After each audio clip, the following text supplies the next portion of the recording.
I just realized I was muted. Welcome, everybody, to another Bridge the Divide. I am JL, for those who are new here, and thank you all so much for being here. And with me today, a special guest, PhD Tony, in all of his glory. Here he is. Yes, me and that goddamn mute button. So apologies about that. I always have to make sure that I mute myself during the intro so you don't hear me coming over the mic. But welcome, everybody. PhD Tony, how are you doing down there? I'm doing reasonably well. Can you hear me? Yes. Okay, excellent. Yes, Excellent. Doing reasonably well today. I'm trying to understand some quantum physics, which is always entertaining. Who was it? It was if you think you understand quantum physics, you don't understand quantum physics. That was Feinstein or Feynman. Feynman. That's right, Feynman. Yeah. You know, this is interesting. Yes. There's something new that StreamYard added to their thing, and let me see. Okay, they added background music to the StreamYard deal. I just saw it, so I have to look at something real quick while we're here. Okay. Can you hear that? Yes, I can. It's very soporific. And of course, they have a whole bunch of ones. They have that was acoustic cinematic, and they've got dance pop, daydreaming, feeding the ducks. Oh, that'll be perfect for you. Yeah, it would be. Yeah, that's about my speed. I have to say, I was really enjoying the intro music. Oh, thank you. Was really good. Yeah. There was a one that I found off of Epidemic Sound. I'm telling you, for a content creator, a subscription to Epidemic Sound is like you must have it. It's one of the best things I've ever found, and that one is Barefoot Adventures, is the name of that one. And I think the best analogy that I've had, or the best imagery I've had to go with that music, is running through an open field on a beautiful day with a broadsword and a bouquet of flowers.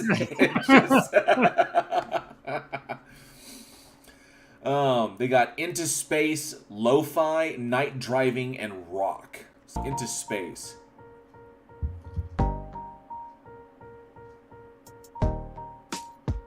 Okay. And Night Driving.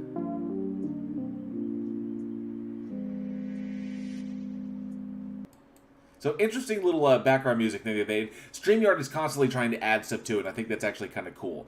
So, John Rapp says, and PhD Tony is an expert with soporific. Absolutely. I know what I'm talking about here. Yes. All right, so before we jump into it, so I see that everybody saw the thumbnail, and the thumbnail was a little weird, and it didn't have a lot of context to it. But essentially, I came across a video that was looked at by another person in the atheist community, who creates this type of content, and this thing was bad. I have heard bad theist arguments before, but that's why I wanted to bring PhD Tony on, because I really wanted to get a real, educated, intellectually honest individual to come in who knows these fields, far better than a lot of us do, and I wanted to get his take on this stuff. Not just mine, I wanted to get his, because the insights I think are going to be amazing. It's definitely intellectually triggering stuff. But before we do that, let's say hi to everybody, see who's in here in the chat before it gets too big, because I love saying hi to people. And I see first in the chat was Surf. Good to see you, Surf, member of the Godless Army. Thank you so much, Surf, for that support, and appreciate you being here. Just Call Me Avi's also in the house. Says, Met, I can't sleep anyway. I'll catch up with JL. Good to see you, sir. Just Call Me Avi. Thank you so much. And then I see John Rapp is in the house. Good to see you, John Rapp. Thank you so much for being here. Another member of the Godless Army. There's Sean Alexander. Thank you so much, dude. Another member of the Godless Army. Thank you. This is greetings, my fellow heathens, heretics, and hooligans. Yeah, we're just here to have some fun. Ida Pimp You to Ho is in the house. Says, hi, guys. Good to see you, Ida. Thank you so much for being here. Same with Dib. Thank you for being here. Says, even with the reminder on, YouTube forgets to tell me. It's YouTube. I mean, I think, what more could we say? It's YouTube. It just kills me. And then I see Charlie Welch is in the house. The only man on the internet you never make a bet with. Good to see you, Charlie Welch. Says, ciao, folksies. Another member of the Godless Army. Thank you so much, Charlie. Donnie Dozett's in the house. Says, hey, everybody. Hey, good to see you, Donnie. As well as Commander Darklight, one of my oldest supporters. Thank you so much. Another member of the Godless Army. Thank you, Commander Darklight. And by the way, if you're a member of the Godless Army, feel free to enjoy all those amazing emojis that I make for you, especially the most recent Greg Locke emoji. I'm really, really proud of that one, because that was made in response to him burning books outside of his church that he thinks are full of, like, demons and witchcraft and scary stuff, like Harry Potter. So, and it would have broke my heart if I saw him, like, burning Pokemon cards. That would have made me very upset. But, yeah, that was, so I had to make that in response to that, so I hope you all enjoy it. And, of course, if you are a member of the Godless Army, you as well get access to all those emojis. And, of course, the channel badge, which is the expanding mind meme. The longer you're with me, the more your mind expands. Ah, I see what I did there. Aaron Reese is in the house, a member of the Godless Army. Thank you so much, Aaron Reese. That is an intense picture of me. The one on the little title screen. Oh, let me see. Charlie Wolf says he's watching me undress again. That's about as epic as it gets. This is very, very true.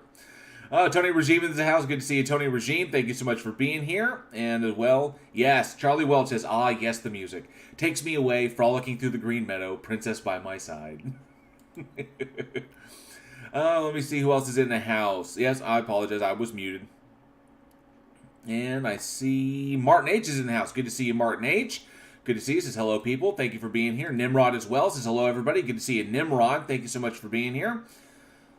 Just Call Me Off says, nah, understanding quantum physics is simple. You can't see it, you can only measure it, but you can't see air, but we can measure it unless you're a flurf. That's pretty simple. Curbitize in the house. Good to see you, Curbitize. Says, hey, everybody, thanks so much for being here. So is Clive Wells. Good to see you, Clive Wells, with Martini. That might be an inside joke. I'm not sure. No, that's his nickname for Martin H. Okay. Very cool. Did I miss Martin H? No, you got Martin H. No, I said Martin H. Okay, fantastic. Oh, Wellesley, as I live and breathe. I see it now. Good times. All right, I think I got through. Marcus Dresden's in the house. Good to see you. Thank you so much for being here, Marcus. Definitely. And yes, Sean Alexander, worse than Ken Hovind. This is going to get really, really hilarious. Skitch Crasher's in the house. Good to see you, Skitch Crasher. Thank you so much for being here. Another member of the Godless Army. Thank you so much, Skitch. KCA Randy's in the house. I'm seeing you too, boss. Thank you so much for being here. And there we go. There's Commander Darklight with those amazing emojis. Love those emojis, especially that Greg Locke one. That's my favorite. That is my favorite next to Crying Otangelo. Mark Short's in the house. Good to see you, Mark Short. And Peter Noddle as well says, g'day, mates. Good to see you, Peter. Thank you so much for being here. Cindy Sue is in the house, another member of the Godless Army. Thank you, Cindy. Says, why are you all streaming live right now? I chose this time so I would be ahead of Johnny, because Johnny usually streams at 8 o'clock, and I'm pretty sure that we're going to be done before then. So I didn't want to stream at the same time as Johnny. And plus, I got a lot of followers and a lot of subs that are over in England, or over in Europe and Australia, and I want to make sure this was a good time for them, and it wasn't too late. Inquisitor Bacon's in the house. Good to see you, Inquisitor Bacon. Says, your mute trolled me into thinking YouTube glitched out on my phone again. Sorry about that. But good to see you, Inquisitor Bacon. Thank you so much for being here. Armageddon's Fire's in the house. Good day, all. Good to see you, Armageddon. Thank you so much for being here. All right. Okay, I've got everybody. I think I hit everyone. If I missed someone, I apologize. I try to get through it as quick as I can. But, what the fuck, Aaron Reese? You can't see it, but you can measure it. Kind of like a morbidly obese guy's penis. That's gross, but I appreciate it too. That joke suggests that you might need some sort of therapy if that's where you went to. Yeah, okay. All right. Okay. That's okay, Sean. You can only hang out for 45 minutes, but like I said, this video is only about 15 minutes long. We'll try not to take too much time on it, but I'm going to allow PhD Tony to jump in when he wants to jump in. So let's just, with no further ado, let's go ahead and kick this thing off and take a look at some theist science. I'm going to give no context on this. We're just going to dive right in. Okay. All right. Would try to use. I was like, make sure we get us on the screen. There we go. All right, so here we go. Oh, he opens up with a picture of Dawkins, which is awesome. Let me just adjust this in volume a little bit. Here we go. Atheists would try to use a clever trick in an attempt to avoid the burden of proof. Atheists will say, well, I'm not saying that there is no God, but... Which we aren't. Just to clarify. Yeah. This whole argument that that there is some sort of implied claim that there is no God by saying I don't believe in a God. It's legit. It's just semantic nonsense.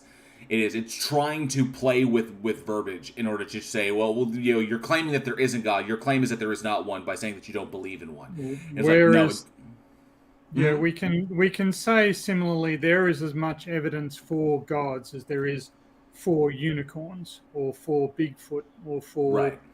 alien abductions. Should we believe all of this, or ghosts? And I know I'm touching a nerve with you in particular while addressing that. But yeah,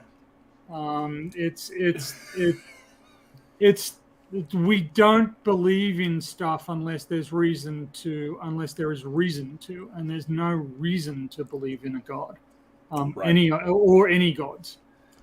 Anyway, go on.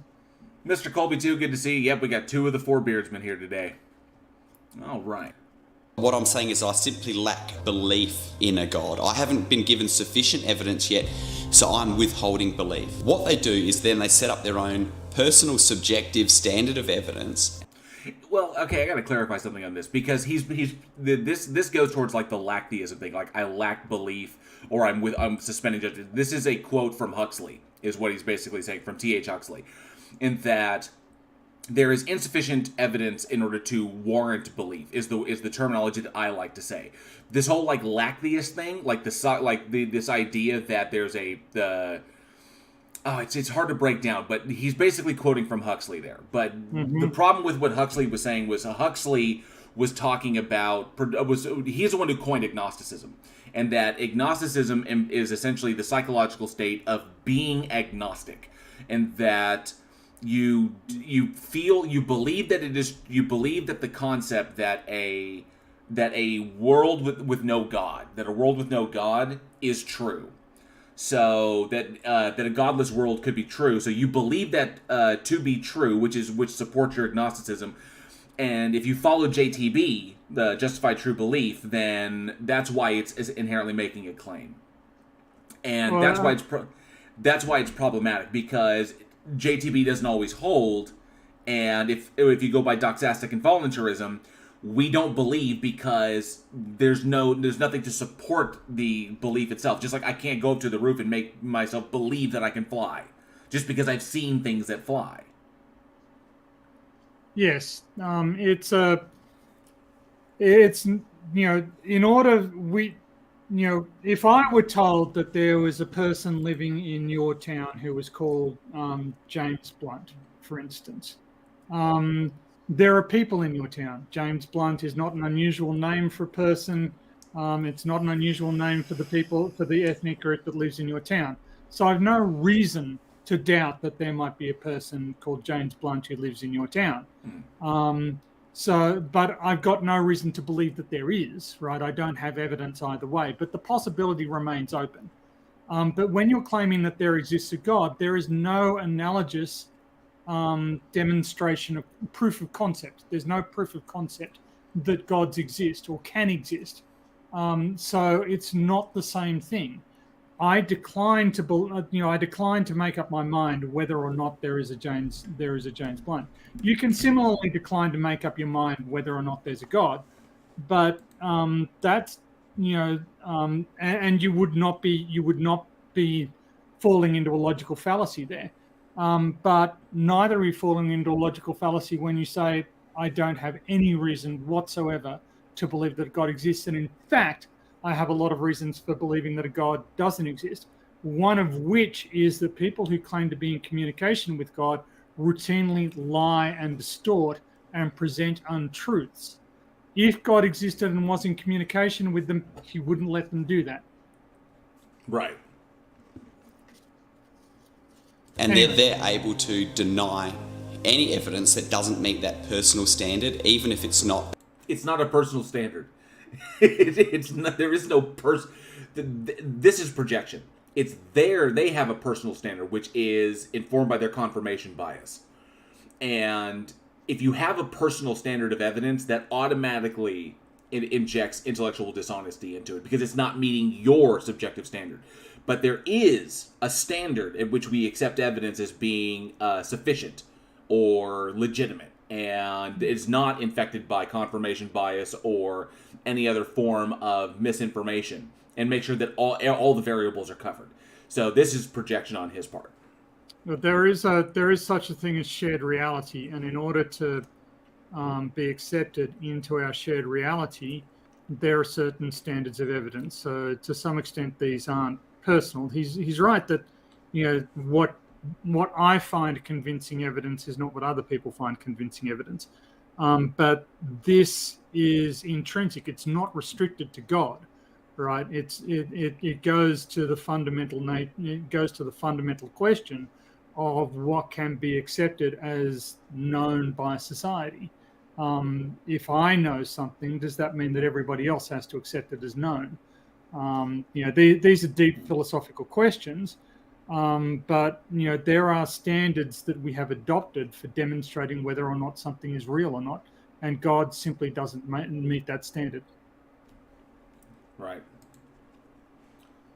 Objectively reasonable. And then when you ask them about their position, what they would generally say is that there is no burden of proof on me because I'm not making any claim. You're the one making the claim that God exists. I'm not saying God doesn't exist.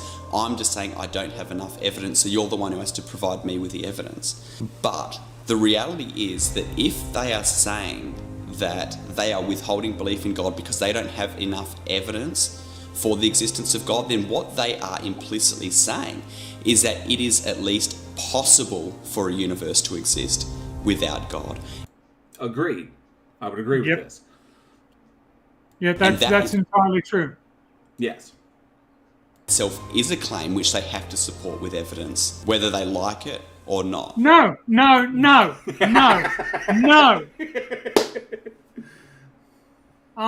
know, the universe exists, right? Right. You cannot say that, you cannot say that if you claim the universe exists and doesn't have a God in it, you have to prove that there is no God. That is idiotic. It is the same as saying, prove that there can exist a unicorn, a universe with no. Sorry for startling everybody in the chat, prove that a universe can exist without unicorns. It's logically fatuous. It makes no sense whatsoever. We do not have to. You have to prove that a God is necessary. I don't have to. I don't have to prove that God doesn't exist. It's simply that is completely mendacious. Basically switching the burden, moving the burden of proof to prove a negative. Yes, and we can substitute anything. He has to prove that a universe without Brahma in it is possible. He has to prove that a universe without Wotan in it is possible, or Ahura Mazda.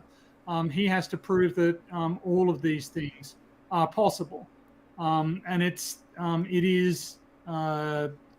just idiotic. You can't use this well. You can't invert this. It doesn't work. You can't say, well, logically we can just invert it, and then you are making a claim and you have to prove it. I can prove the claim that a God doesn't exist because you're a liar. And if God did exist, he would be telling you, as you claim, and were communicating with you, as you claim, you would be telling the truth. And your logic would be valid. Would be valid, yes.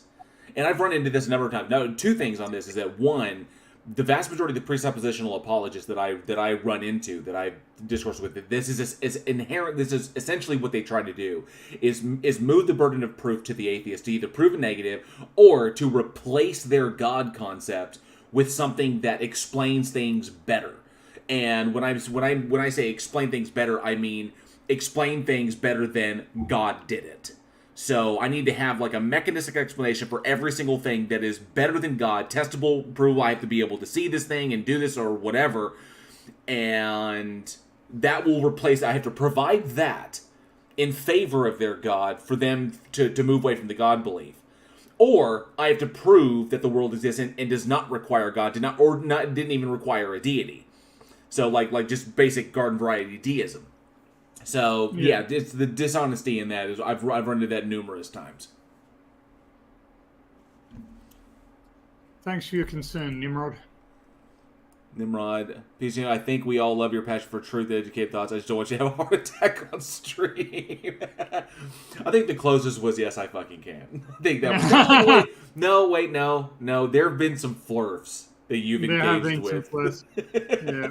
We thought you were gonna pop.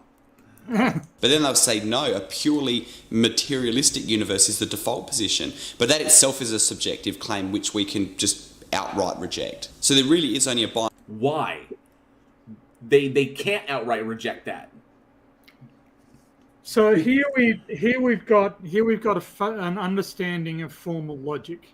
Okay, the universe exists is can be accepted as an axiom. And it must be accepted. It must be accepted as an axiom by both sides of the argument. The universe, whether or not God exists, is a separate axiom, whose truth value must be assessed independently of whether or not the universe exists.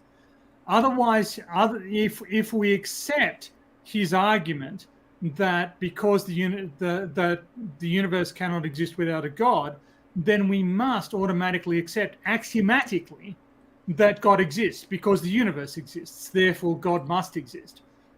So he is just trying to insert God as part of his axioms. No, I don't. You cannot just assert God as an axiom if you are trying to establish a proof of any sort. You cannot just assert it as an axiom, which is what he's trying to do here. I will accept as axioms that which can be observed to be true, or that which can be validly logically inferred from what can be observed. Anyway. Binary option here. Either a purely materialistic universe is able to exist on its own, or it requires the supernatural, a form of God/creator. So let's look at the scientific evidence and see which of these two positions are best supported. Okay, so we're at the crest of the roller coaster's about to begin. So just to give you a heads up. First of all, we know that the universe has a beginning. Every drop of scientific... No, we don't. My wording on this and the way I've started wording it in my video is that we know that there was a beginning to the observability of the universe. Yes. Yeah, so that's where I stop. I don't say that there was like a boom, like hard stop beginning to everything. I've always said there's a beginning point for observability, but beyond that, because we can't observe it, we try not to speculate about what's beyond that. Well, I mean, there are lots and lots of people who come up with theories about, what happened, what happened before the universe became observable. What state was the universe in? And the simple fact is that there are lots and lots of theories. So one theory is that there are twin universes. One goes forward in time, one goes backwards in time. And they kind of meet at the other side and they go around in a circle like that.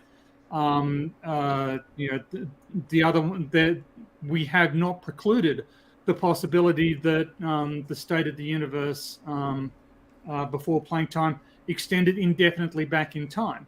But the reality is that there is no such thing as before the universe. For time to be a thing, that provides sequence, the universe must already exist. Universe and the space and matter and time are not independent concepts. They're all linked to one another. You can't have one without the other.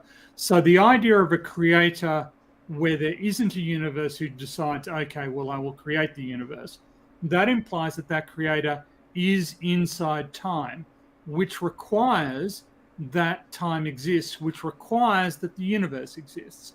So there is a complete failure to understand.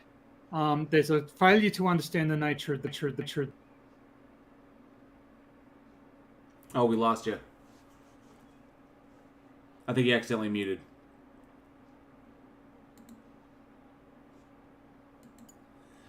Sorry, but yeah, there are multiple theories for the nature of the universe. The state before the Big Bang.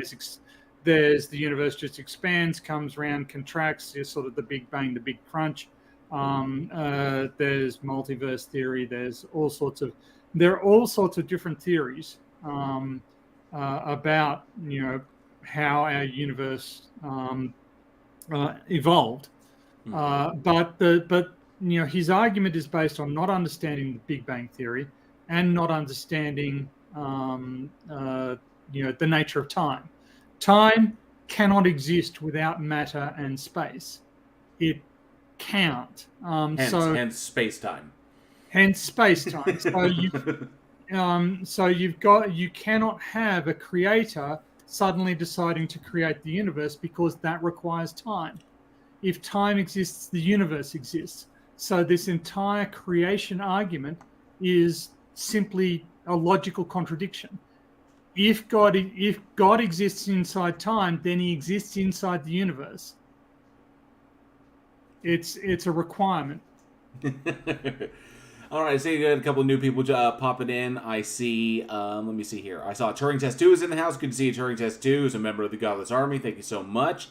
Algorithm is here as well. Good to see you, Al. Thank you so much for being here. Angie as well is in the house. And Facty, good to see you both. Thank you so much for being here. Appreciate it. All right, and on with it. Evidence supports this. We see the second law of thermodynamics, that the universe is running down, and in order for something to run down, it must have started at some point. We also know that the universe is expanding. The Hubble telescope. False. Again, that's false. You can have an asymptotic system that never arrives at a beginning or an end. So he's just claiming these. He's just claiming these things. Time does not need to have a beginning or an end. For instance, if you think of a basketball, the surface of a basketball doesn't have a beginning or an end. It's just finite, right? Time can run around in a circle. It doesn't have a beginning or an end. So he's making baseless and incorrect assertions about the nature of the universe and using them to buttress his argument. And we can already see where his argument's going. And at his first initial statements, he's just making falsehood after falsehood. Confirmed this years ago, and it's expanding from a single point, which means that it can be contracted back to a single point. We also see things like radiation echo, temperature ripples, and also Einstein's theory of relativity, that the universe has a beginning and was not eternal like he thought. Einstein disliked the results so much that he added a fudge factor into his theory to Again, this is not true. None of what he's saying is true. There is no, in fact, Einstein's findings are exactly how we know that space and time are not independent concepts. And it's how we know that the concept of a God that existed before the universe is simply nonsensical. There is no need for a beginning. The universe can be infinite. It can extend back indefinitely. There's nothing to stop it. It becomes observable at a particular point in time. Right. And just to get technical, it did not expand from a point. This is a fallacious argument that Kent Hovind likes to bring up. But the more tightly you compress the universe, the higher its temperature is, and the more irregular the cosmic background radiation should be. The cosmic microwave background should be. But the cosmic microwave background radiation is actually fairly uniform, so we can tell from that there is a ceiling on that initial rate of compression. So the universe must have been at least 1.5 meters in radius. John Rapp, these are open questions. With velocity of expansion, can gravity actually cause a big crunch? Not as we understand it at the moment, but there are some open questions in our understanding of what's going on in terms of the nature of dark energy and dark matter. And one of the possible explanations for this is that gravity. One of the proposed explanations for this is that gravity is evolving through time. So what we think gravity, the way we think gravity behaves at the moment, it may not have always behaved like that. So a big crunch would require some change in the relative strength of gravity, but that's not actually impossible. A lot of things are possible once you start talking on a cosmological scale, stuff that we don't really like to consider because we like to think that everything is explicable. Anyway, Great. Carry on. There's an interesting point coming up here that he's going to say, because when he was talking about Einstein. I'll get to it. Allow for an eternal universe. He later admitted his error as the biggest blunder of my life. So in conclusion, we see that all... So he brought up Einstein's biggest blunder, and yes.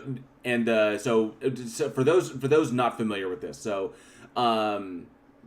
in 1917, Albert Einstein inserted a term called the cosmological constant into his theory of general relativity to force the equations to predict a stationary universe in keeping with physicists' thinking at the time.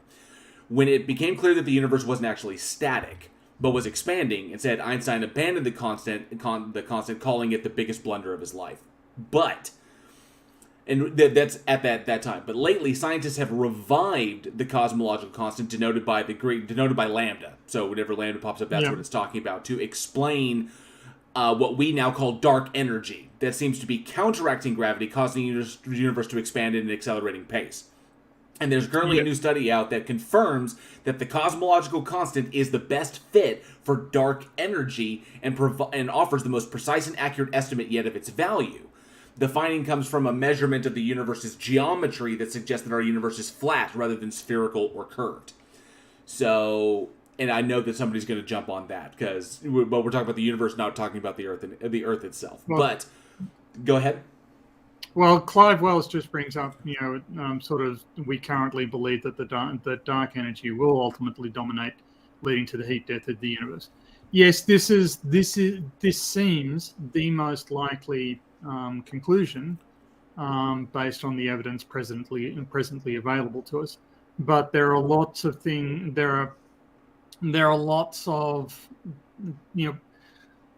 and I will step back and I will say, the evidence available to us may not present the whole picture. So what we think the evidence is pointing to at the moment, there are questions about whether or not we've got enough evidence to make an informed conclusion, to come to an informed conclusion. And this is one of the things that I would sort of pick about these cosmological arguments, is that there's a lot of uncertainty. There's a lot of stuff we don't really know. We think we have an understanding of the properties of the universe through time, but it may not be the case that we do, that our ideas are accurate. It may not even be the case that we can answer some of these scientific questions.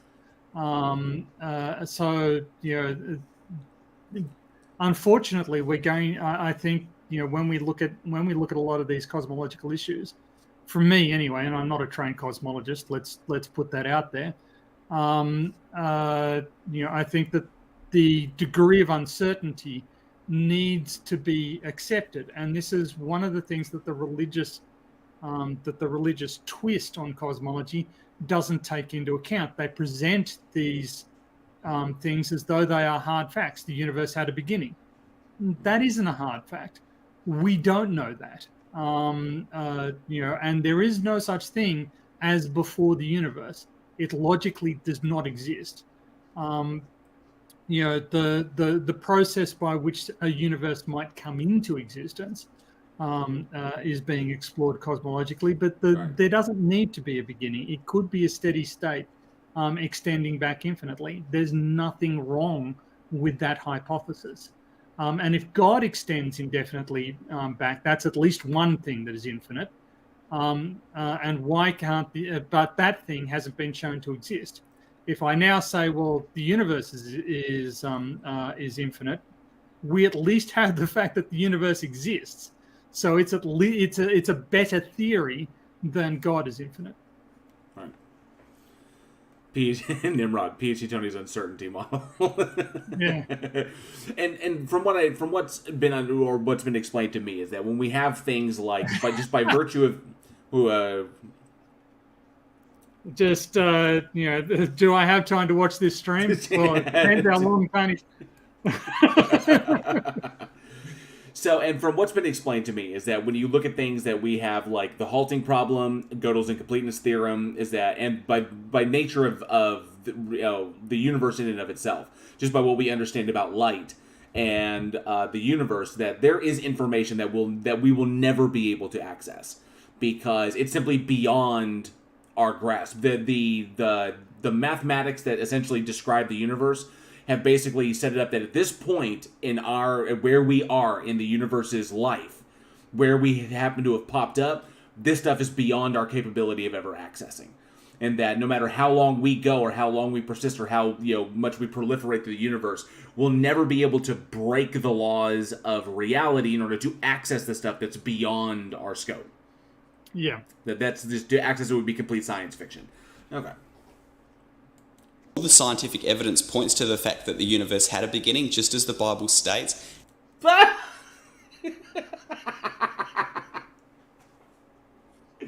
This is one of the things that I really hate about these religious arguments. They will say, well, if you say, for instance, written evidence cannot be evidence of a physically impossible event.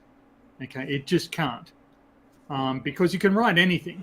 Okay, you need to show that the event is physically possible before a written record can be accepted as evidence, right? You need to show that what is being described is at least in the set of possible events.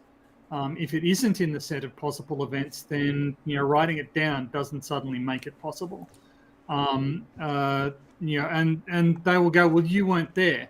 Well, yeah, the person who wrote the Bible wasn't at the creation of the universe, right? So, why are we taking their word for what happened there? Why? It just makes no sense. It seems logically inconsistent, internal contradictory. From what I mean, the way I've always looked at it is that you have people who are basically at the time that they were writing these things, at the time that human beings were writing this stuff with their very, very extremely limited understanding of just the planet itself, not to mention the cosmos, but primitive human beings, relatively primitive human beings, looking up at the world, looking up at the sky, and saying it had to have come from somewhere, and that they see in their environment things are born, things die, things. They see this kind of like causal relationship, that everything is there's something that one action leads to another action. So if a thing is, then it had to come from somewhere. Yeah. And then if you say, well, where did this all come from? Then it must have come from somewhere. And if it came from somewhere, then it has a start. And so the question is, when did it start to begin?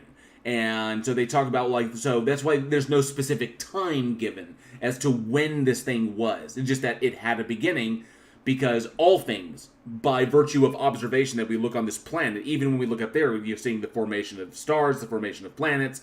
We can say these things have a beginning. All things seem to have a beginning. So therefore, this thing must have a beginning. And that's I've just looked at that. It's a very, very, if you put yourselves in the shoes, and I tell this to people who are to theists who argue this all the time. You can't look at things then. You can't look at the world now through the scope. You can't say that they're looking at it with our shoes. You have to put yourself in their shoes. And so stop looking at it thinking that they had the knowledge that we have today. Look at it from where they were standing. When you're looking at it in the terms of a of a person who lived at a time when the life expectancy was roughly like 50 years, or maybe 40 to 50 years, that, you know, you did one job and that was pretty much it. And you had the concept of the earth was the only land that exists is the land that you occupy. Yeah. And that's pretty much it. And so look at it from someone who doesn't know what a star is, doesn't know what the sun is, like actually is. So look at it from this very, very ignorant standpoint, then come to these conclusions. And I've run into that. They get a lot of pushback on that. Well, there is. We are not actually well designed to perceive the fundamental nature of the universe, because that's not what humans evolved to do. Right. We're trying to develop instruments and experiments that will allow us greater understanding of the nature of the universe. But the process of evolution did not lead us to that. The process of evolution does not equip human beings with the ability to genuinely perceive the electromagnetic radiation in its full character. We just see light, and we are trying to sort of retrofit. Okay, this is the world we perceive, and this is how we understand it. So the world must make sense. When you turn, religion is trying to take that internalization of the external world and say, okay, everything must make sense in the same way as we make sense of stuff, and that's not true. The universe is under no obligation to be,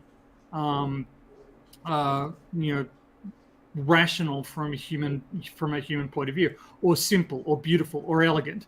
It's under no obligation to do any of those things. A little Neil deGrasse Tyson there. Yeah. Let's see here. And the science is consistent with a Genesis account. In the beginning, God created the heavens and the earth. If you believe that something just magically exploded out of nothing, well, give me one scientific piece of evidence where any explosion has caused order and not chaos. Okay. It's, well, quite simply, the detonation of the pre-detonation sequence of nuclear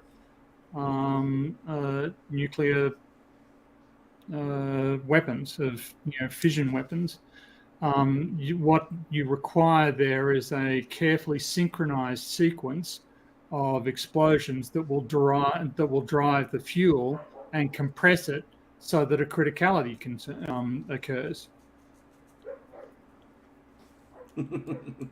You can't, because it's not scientific. Someone might say, well, something else existed prior to the Big Bang, but this belief isn't... I'm sorry, it was coming through on the...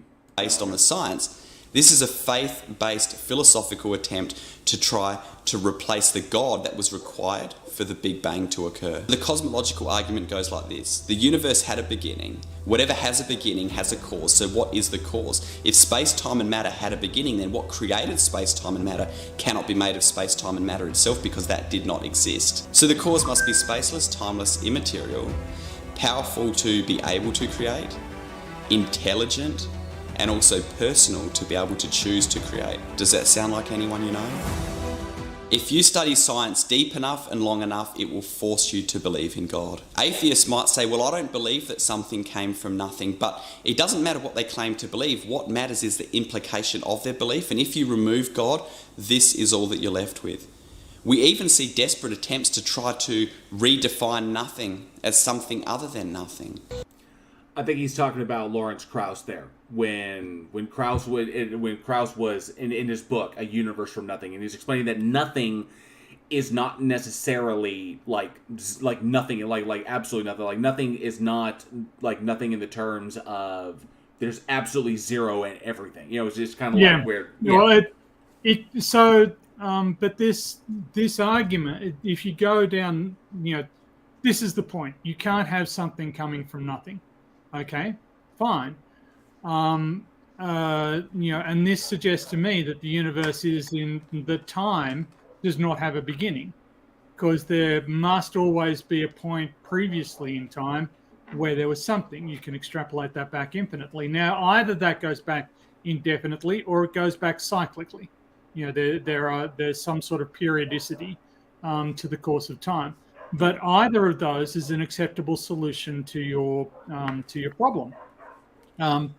But again, you cannot have a creator who chooses to create outside of time, right? That doesn't make sense because he's doing things in order. Therefore, time must exist for him. The very notion, the very fundamental essence of a creator is logically inconsistent. It makes no sense. You require that time exists, therefore the universe exists. So you haven't actually escaped the universe. So for God to be doing things in a sequence, for God to make a choice, requires that time exists. And you cannot just say, you can't just sort of ignore that you've hopelessly tied yourself into a contradictory knot. And I've run into this concept of like when God decided to do it, and if God exists eternally, then because they'll make this argument that the universe itself or it cannot extend eternally towards the past because you never then arrive. It's the point of infinite. The problem with infinite regress.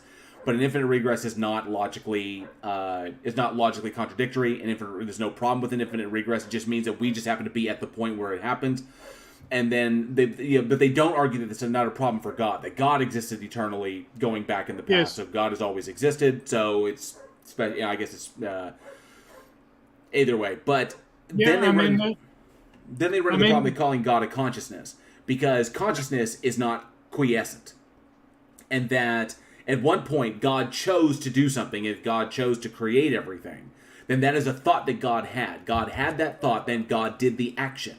So even if it doesn't matter if they're simultaneously, God thought something, meaning that his consciousness is creation. Well, what was it doing for all eternity? Because what was it doing then? And just sitting around not thinking about anything.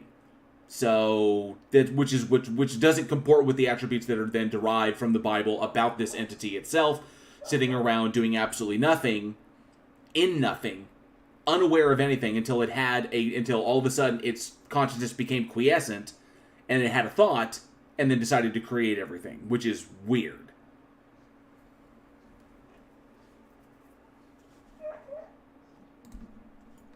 It is literally nothing. Of course, common sense doesn't allow you to get something from nothing. Something pretty mysterious had to give rise to the origin of the universe. It is literally nothing. It is literally something nothing. Well, you can dispute exactly what's meant by nothing, but whatever it is, it's very, very simple. And why is that funny? How foolish and desperate people become to try to explain away the existence of God. And some will even try to use metaphysics to say that things can pop into existence out of nothing. But what they don't realise is that actually requires the scientific laws to exist in the first place. That's not nothing. One thing that also points to God's existence is the fine-tuning of the universe. The universe very much appears to have been arranged to allow for intelligent life. And modern physics recognises a set of universal constants, and even the tiniest of changes in one of these constants would not allow life to exist, or even most forms of matter as well. Incorrect.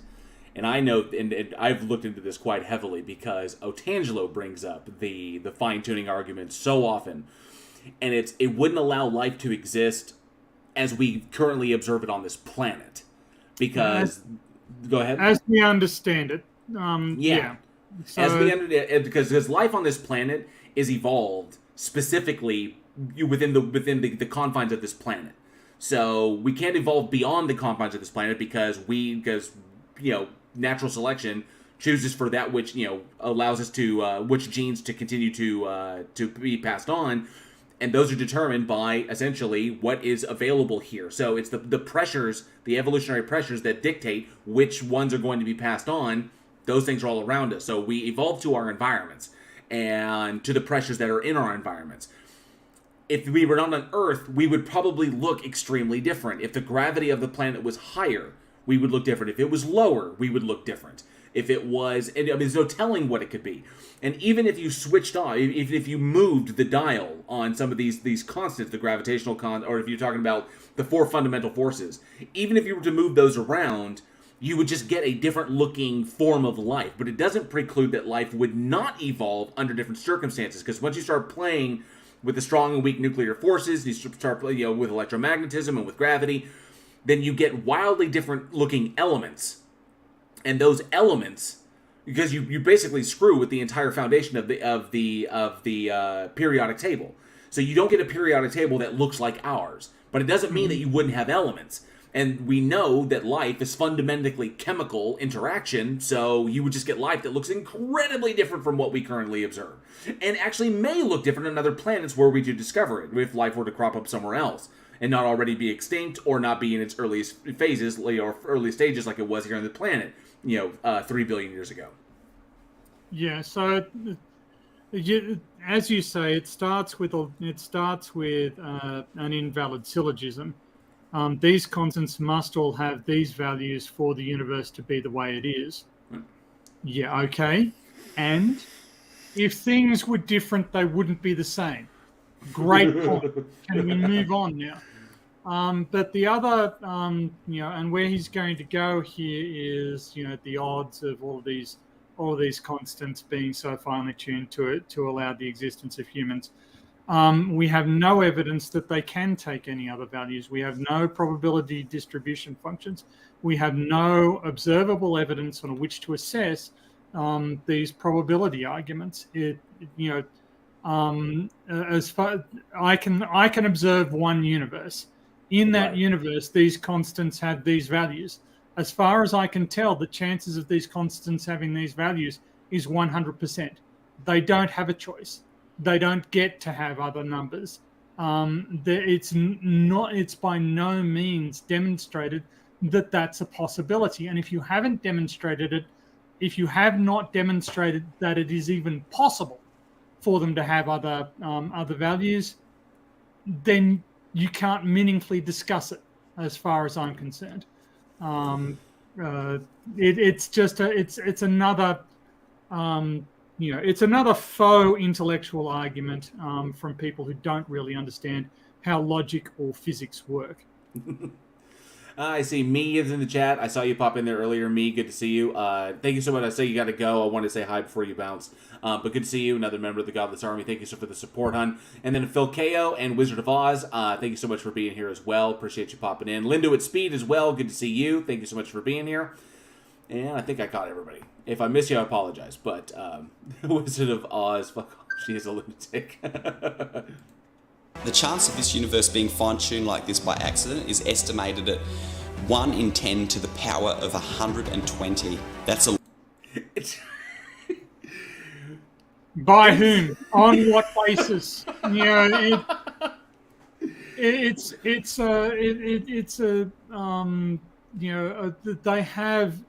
are just at this point pulling numbers out of their arse and saying, well, look, that's by me. Megan, lovely to see you again. They're just pulling numbers out of their ass and saying, wow, isn't this unlikely? You've got no observational validation. And, science without observation is nothing, right? Without observations on which to base your what you claim to know, you're just making stuff up. And this entire fine-tuning argument is essentially made up. We don't know that these constants can have values other than the ones they have. We don't understand the universe completely enough or well enough. We don't understand, whether or not other universes exist, because by nature we couldn't perceive them even if they do. So it's just, I use the word fatuous a lot, but this is completely fatuous. Yeah, that's and Clive Wells,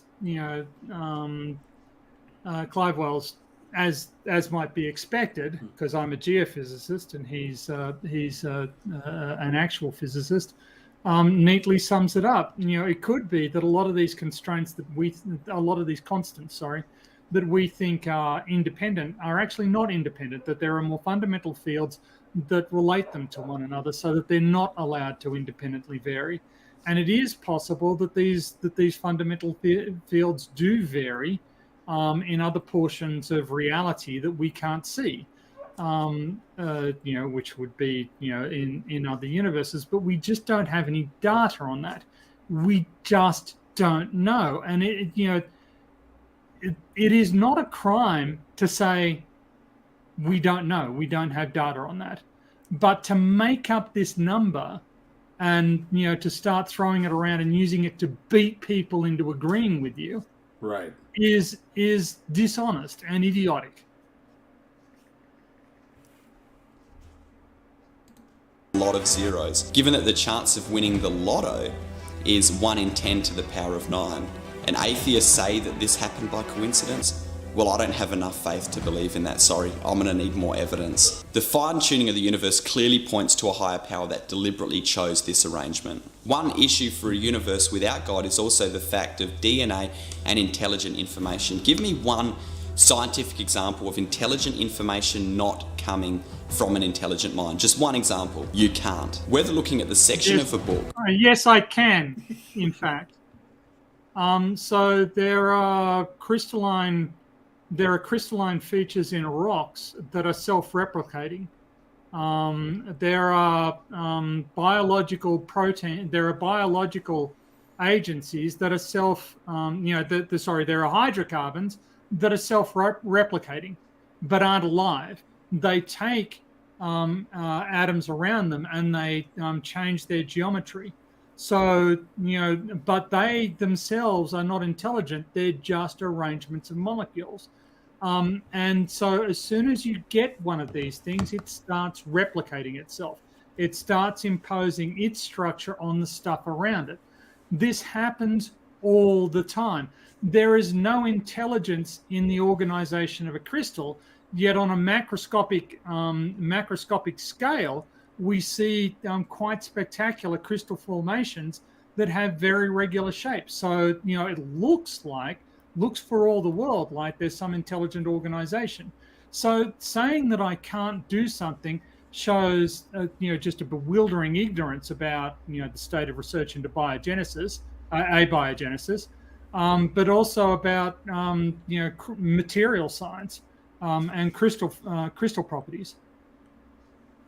And it also it goes into I've watched an interesting video from Kurzgesagt, which is another channel that I really, really love, that was talking about emergence and how intelligent action can appear to emerge from complex structures. And I think that one of the best examples that was given in that was an ant in and of itself is not intelligent, is not very intelligent.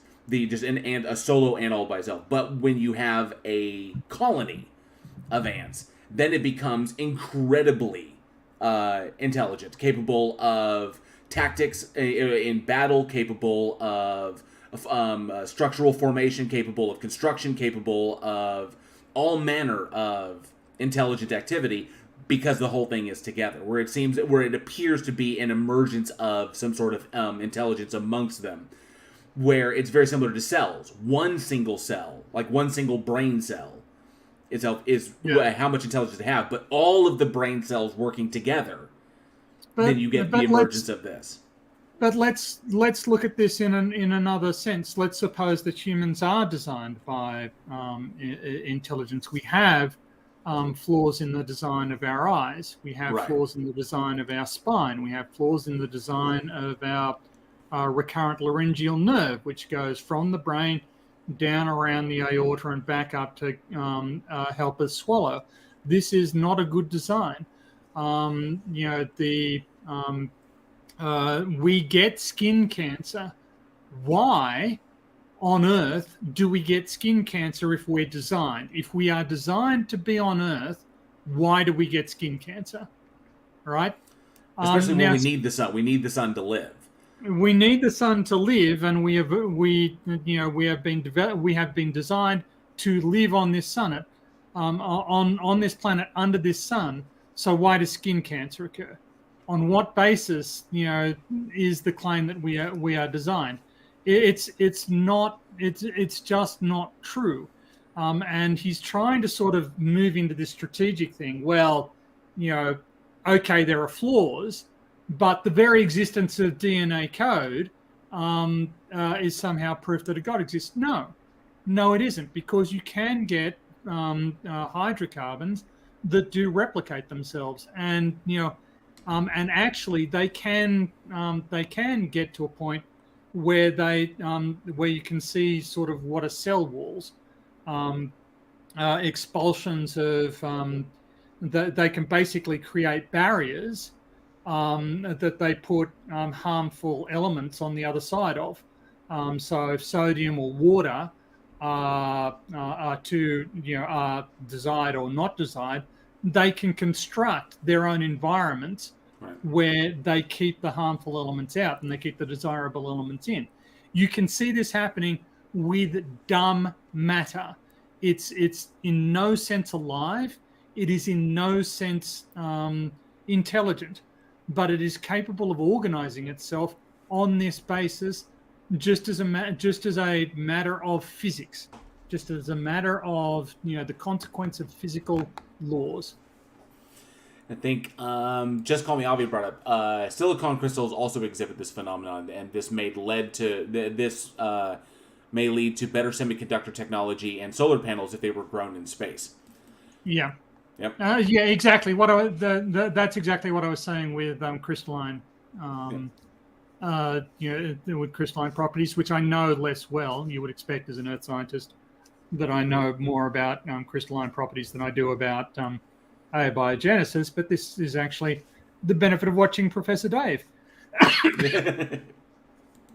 Or computer software. If you have intelligent information and you can trace back to its source, invariably you come to an intelligent mind. Therefore, when you find information transcribed along the backbone of the DNA molecule in the cell, the most rational inference based on repeated experience is that an intelligence of some form played a role in the origin of this information. No one would possibly in that right...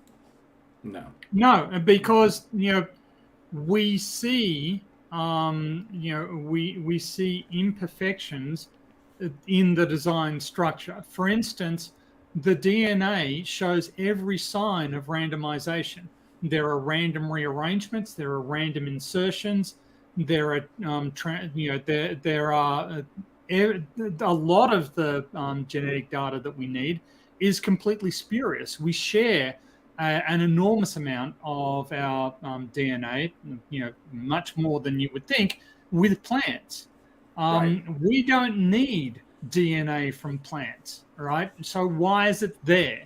If you're arguing, that that we are designed, then you've got to explain, if it was a clean minimalist element rather than a demonstrably random agglomeration and rearrangement, fine. But it is, it's not a clean rearrangement. It is a random agglomeration.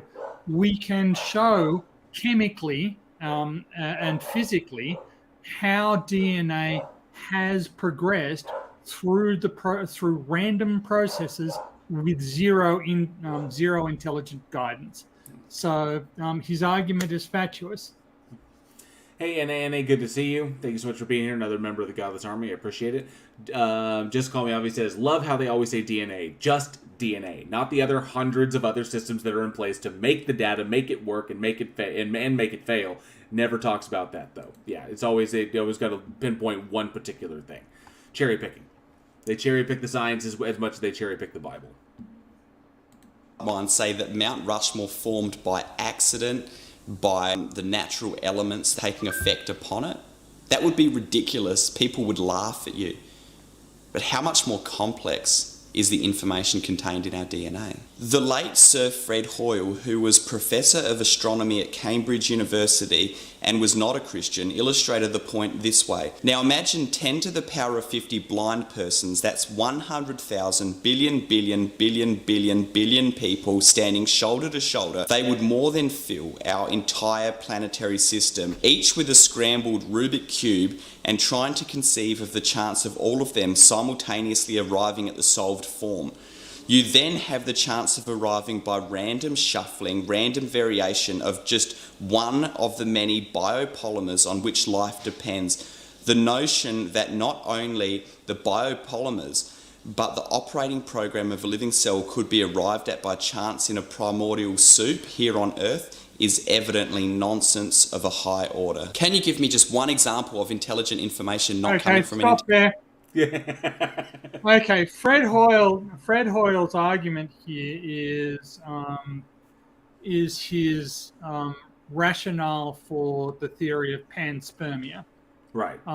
Which is to say, what he's arguing is that life can only have developed once, and that it happened in space.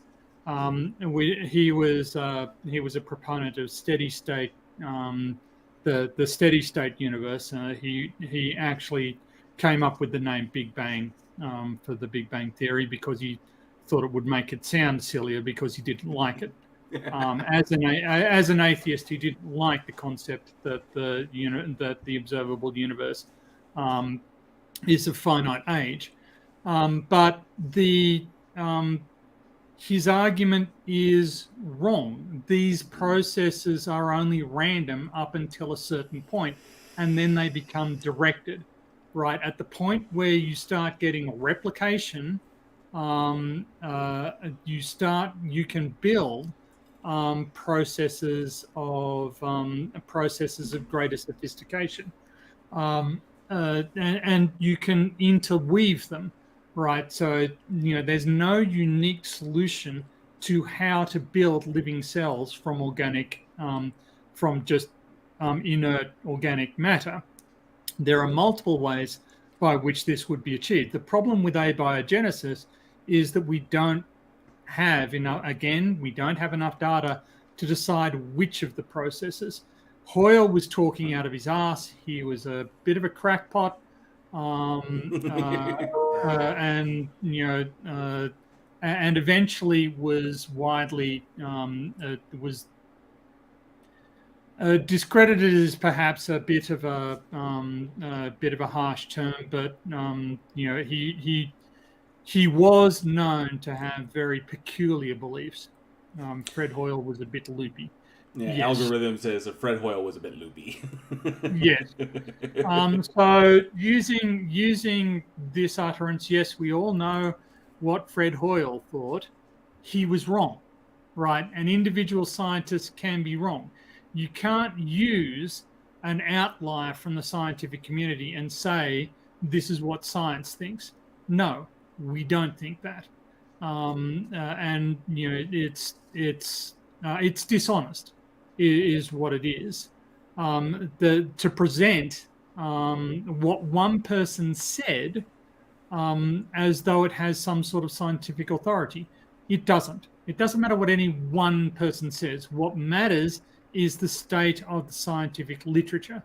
And the scientific literature is firmly in the camp that, yes, actually you can get here through just random processes. And indeed, there are multiple pathways by which you can get from inert organic matter to living cells. Definitely. It's not as unique and unbelievable. All you need are the right physical conditions, which we have here on Earth, and time. And 4 billion years is a lot of time. So, a lot, yes. And not even near the scope of the age of the universe in and of itself.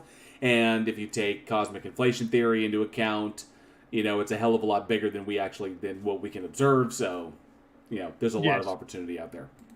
Intelligent mind? You can't. It's impossible. It's not supported by science. So why would you believe that?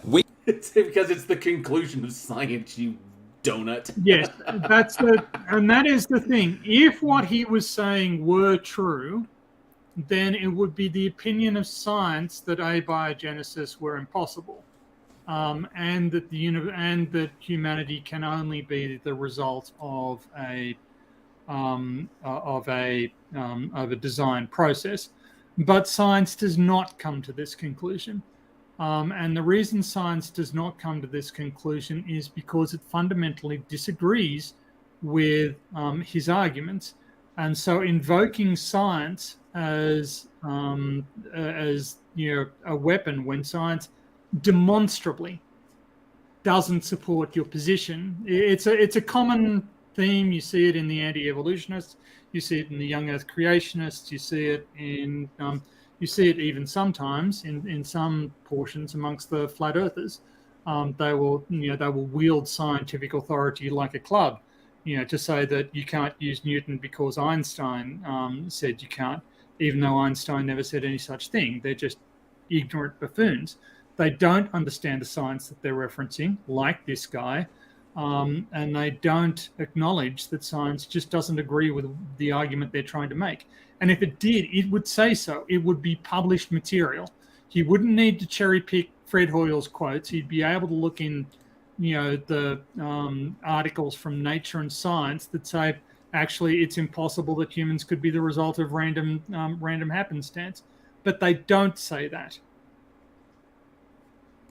We can look around us and see the evidence for the existence of God. It's very plain. For what can be known about God is plain to them because... and I'm sorry, yeah. Going to the Bible, the Bible is the claim. The Bible is not evidence, and I can't stand when they go to this. And they always go to freaking Romans, to the book of Romans, in trying to justify their... The book says it's true, so therefore it must be true because it was given by God. And the circular reasoning on this is just... It just aggs me so much. It's also sort of... not to harp on, but we know that the Bible was mistranslated, mistranscribed, misedited, that it was written down by people with agendas, that the process of what goes into and what goes out of the Bible is in fact political. The Ethiopian Bible is different from, the Coptic Bible is different. These are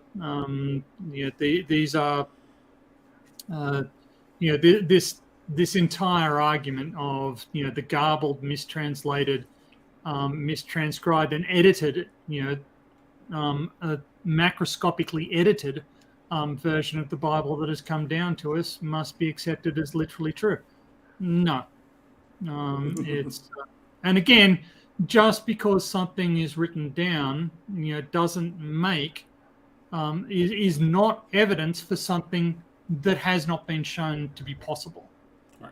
You cannot use what's written down as evidence for something that has no basis in physical reality. You have to demonstrate that the existence of a God is a possibility before science is under any obligation to treat it seriously. Right. Because God has shown it to them. For his invisible attributes, namely his eternal power and divine nature, have been clearly perceived ever since the creation of the world in the things that have been made. So they are without excuse. You look at a painting, how do you know a painter was there? Because of the painting. You look at a building and you know that a builder was there. You can look at creation and you can know that a creator was there. It really is that simple. No. Okay. And this is a bizarrely illogical syllogism, right? I know what paintings are and I know what buildings are.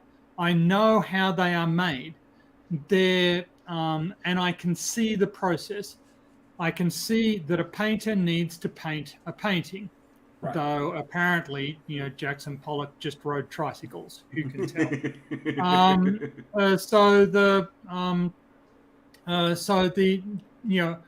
So if I see one of these items, I know that these items do not just fall out of the sky. They are not just the products of natural processes. They are artificial objects that require the efforts of people to produce them. But I do not see creators creating things. So it is not at all similar.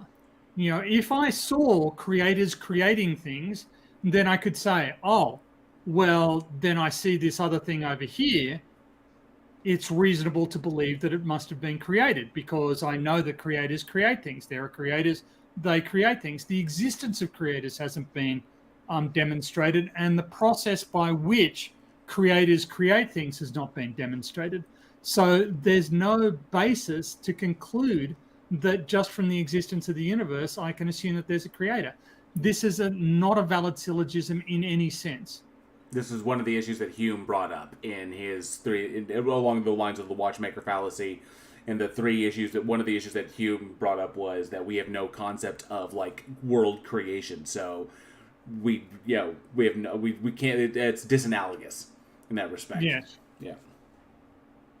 Simple and obvious, but people want to deny that. Many proponents of evolution will state that.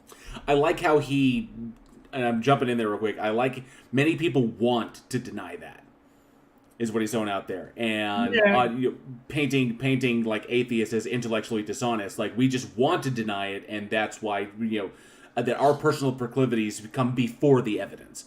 And it's projection. They want it to be true, because that's the best they can come up with. They are choosing what to believe without actually impartially assessing the evidence. Right. Also, I just want to, at the get-go, shit all over this stupid fucking evolution argument. Okay? It's completely irrelevant to Christianity. Okay? The problem that evolution raises is what's the distinction between, if evolution is real, what's the distinction between a human and an ape? Why are humans special? Well, are humans special? And, why is that guaranteed? Humans are certainly different from other animals, but actually, I've had quite strong emotional relationships with animals. There are a couple of cats and a couple of dogs that I've been very good friends with, and I don't see why those animals shouldn't be in heaven. They were kind, they were nice, they were cranky sometimes, but they helped me out. So I don't see that animals are necessarily inferior or unworthy of life. And the question, if there is a distinction between animals with souls and animals without souls, that's a God question. God has to sort that out. Humans don't need to understand it. Right, so evolution doesn't. As long as evolution doesn't present a problem for God, there's no reason that it should present a problem for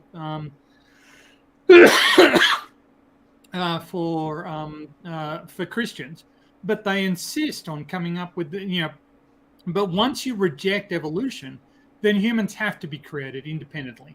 There's no other way to get to humans, and humans can only have been created in the past little while, because obviously they don't extend backward in the fossil record. And suddenly you're into young Earth creationist territory. You're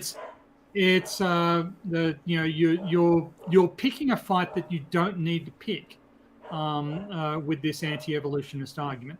But anyway, go on. And one thing that's huge, and if anybody in the live chat is a big, big fan of science or a big science nerd, Forrest Valkai has, of all people, because he studies evolutionary biology, that's the field essentially is the field that he works in.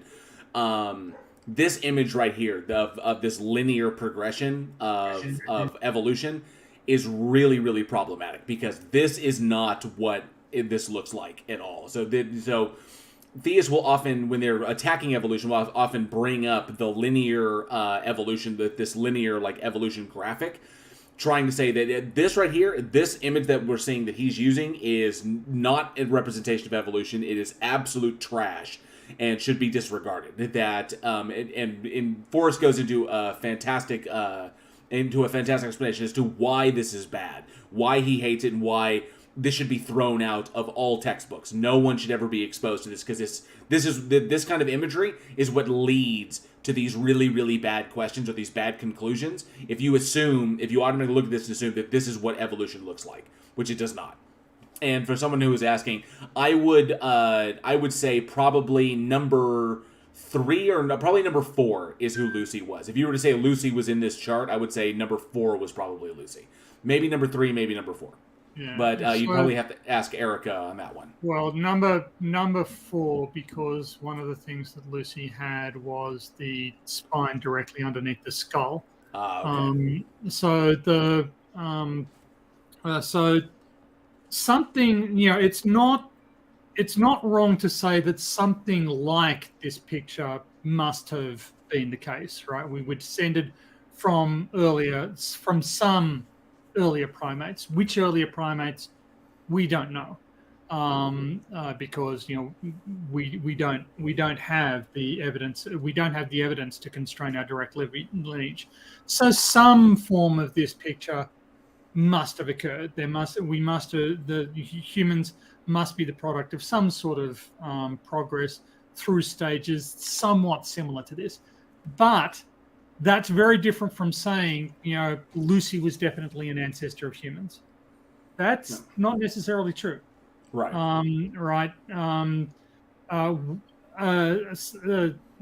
A primate something like Lucy was definitely in human ancestry, but whether or not Lucy and her species were that particular primate, we don't know. But we can show that there were lots and lots of these intermediate states. We're spoiled for choice as to which ones come back. So I can see the arguments for why this is a misleading picture, but as a general conceptual image, it does communicate. It does clearly communicate the concepts involved. Yeah, I think his issue is just that it's kind of like, if this is all you get, then without further explanation or further context, then it opens the door for the possibility of being misinterpreted, and that with a more intensive or like graphic or a more intensive education on this, then you realize that this is really, really bad because that door is open. And Erica, of course, is extremely, this is her speciality, so she should be listened to. And Nimrod, says this is a good example to teach 6-year-olds. Or a busy adult, an adult who is looking for a 5-second takeaway. But as long as nobody is saying, well, this is what human ancestry definitely looked like, which is what the anti-evolutionists like to do. Anyway, carry on. Oh, and for those asking, what's the next step after the bro that's currently walking there at the front? It's a robot killing the bro. Evolution is a fact of science, but this cannot be further from the truth. There are numerous problems with this theory that are at odds with science. Laboratory studies have shown that organisms are capable of adaptation, the ability to shift their biology to fit their environment. These small changes are called microevolution. However, those same studies have shown that this can only go so far. A dog can change to another type of dog, but there's no evidence to suggest that a certain kind of animal can change beyond its own genetic limits and become something. This is an idiotic. So, I was, when I first learned of the concept of cladistics, extremely hostile to it. But having read more on it, I can see why it's I can see that it makes sense, and I can see that it's a very that it's a far more constructive and rigorous way to look at development. To say, for instance, that it's impossible for a fox to be exposed to selective pressures that will pressure it until you get something that looks like an octopus is wrong. That's entirely possible. You could, if you wanted to do that and you had enough time, you could set it up so that foxes would evolve into something that looks like an octopus. You see examples of convergent evolution all the time, right? Crabs. Yes. Why does everything want to look like crabs?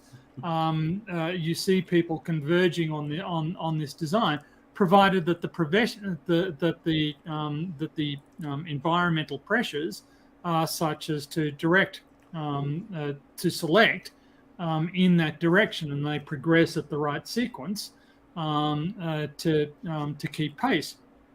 You can do that. So you can definitely, take a dog and expose it to selective pressures that will turn it into something that looks like a rabbit. It's not going to be a rabbit, but it could externally resemble a rabbit. It's this.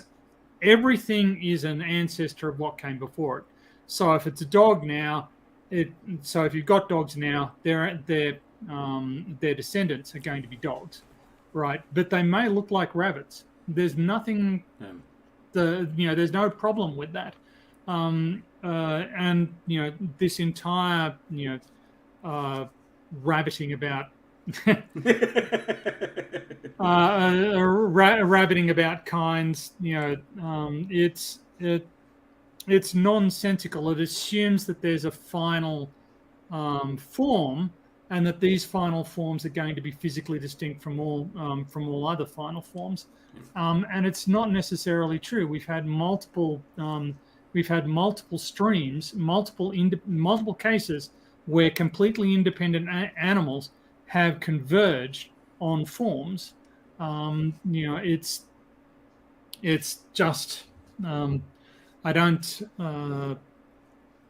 This argument is without any validation. It's without any foundation in scientific principles. And again, if the argument he was presenting were true, then his position would be that adopted by evolutionary biologists.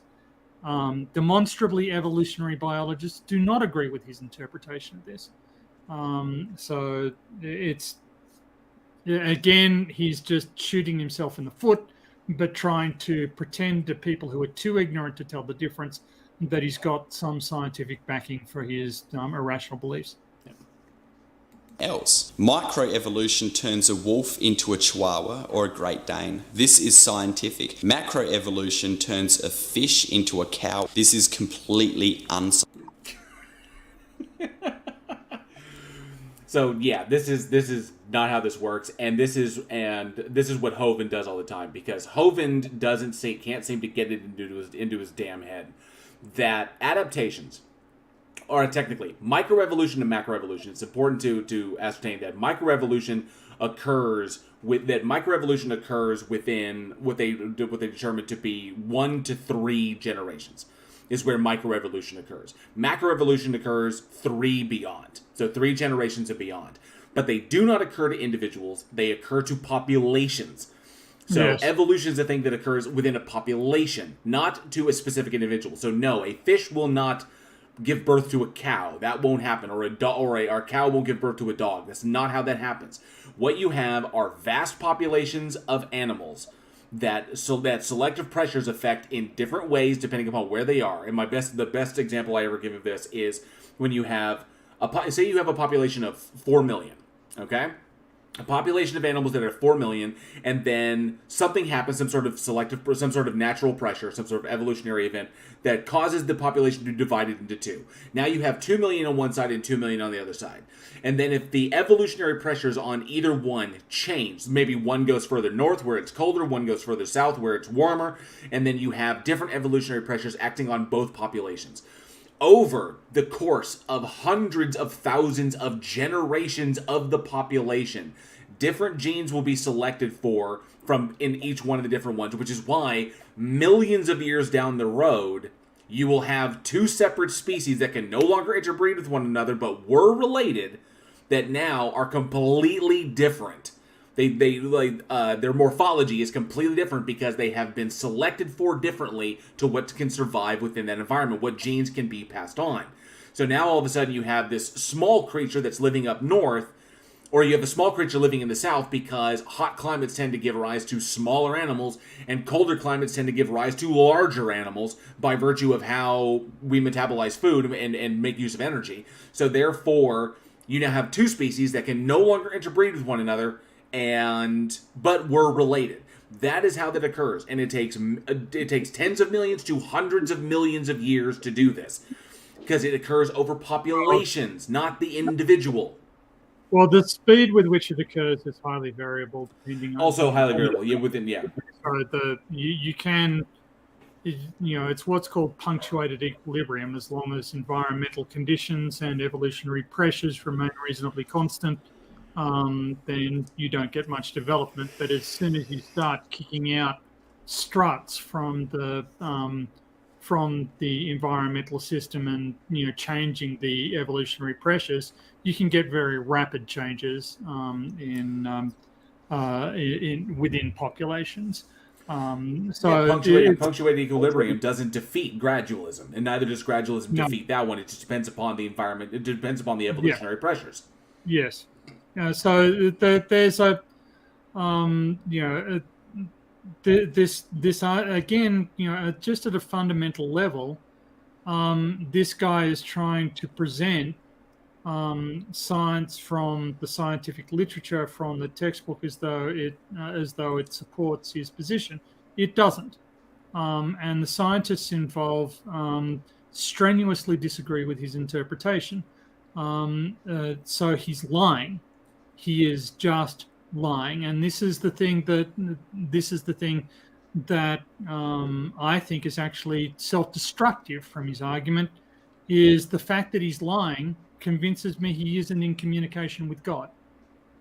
Convinces me that he is an immoral person. Why is it that belief in this thing, that these beliefs are only warranted if you? Well, why is it required to commit the worst mistakes in human reasoning in order to justify this thing's existence? It's always been my question, and that an omniscient entity would know this.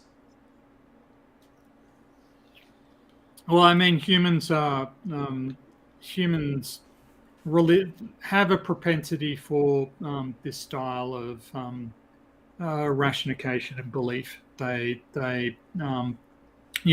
and it doesn't necessarily need to be restricted to religion. There are other, the way we try and make sense of the world is something that we're deeply attached to, and we're very prone to confirmation bias. We reject the evidence that contradicts a belief system that we're very comfortable with, and you see this at all sorts of levels. You can see this in pilot errors while they're piloting aircraft. Oh, we lost you again. Yeah, you muted again.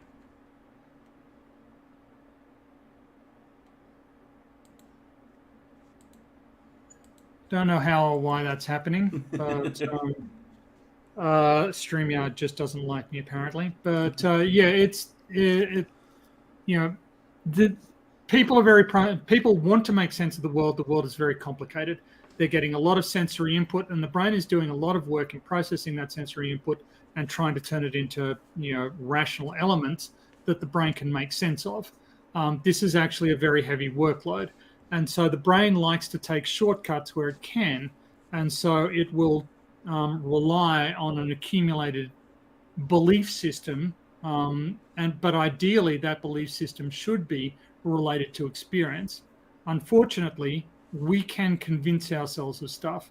I'm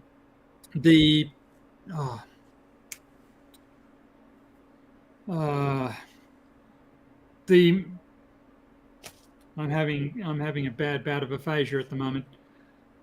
But you can convince yourself that you feel good when you take a particular medicine, even though the medicine is just sugar pills. Your brain has that power over you, so you can convince yourself of illusions, and this makes us susceptible to my religious beliefs made me feel good in that situation.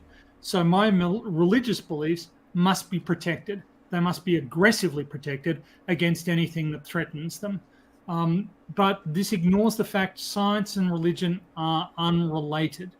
If you believe in an all-powerful God, then it doesn't matter whether or not humans are a product of evolution or not.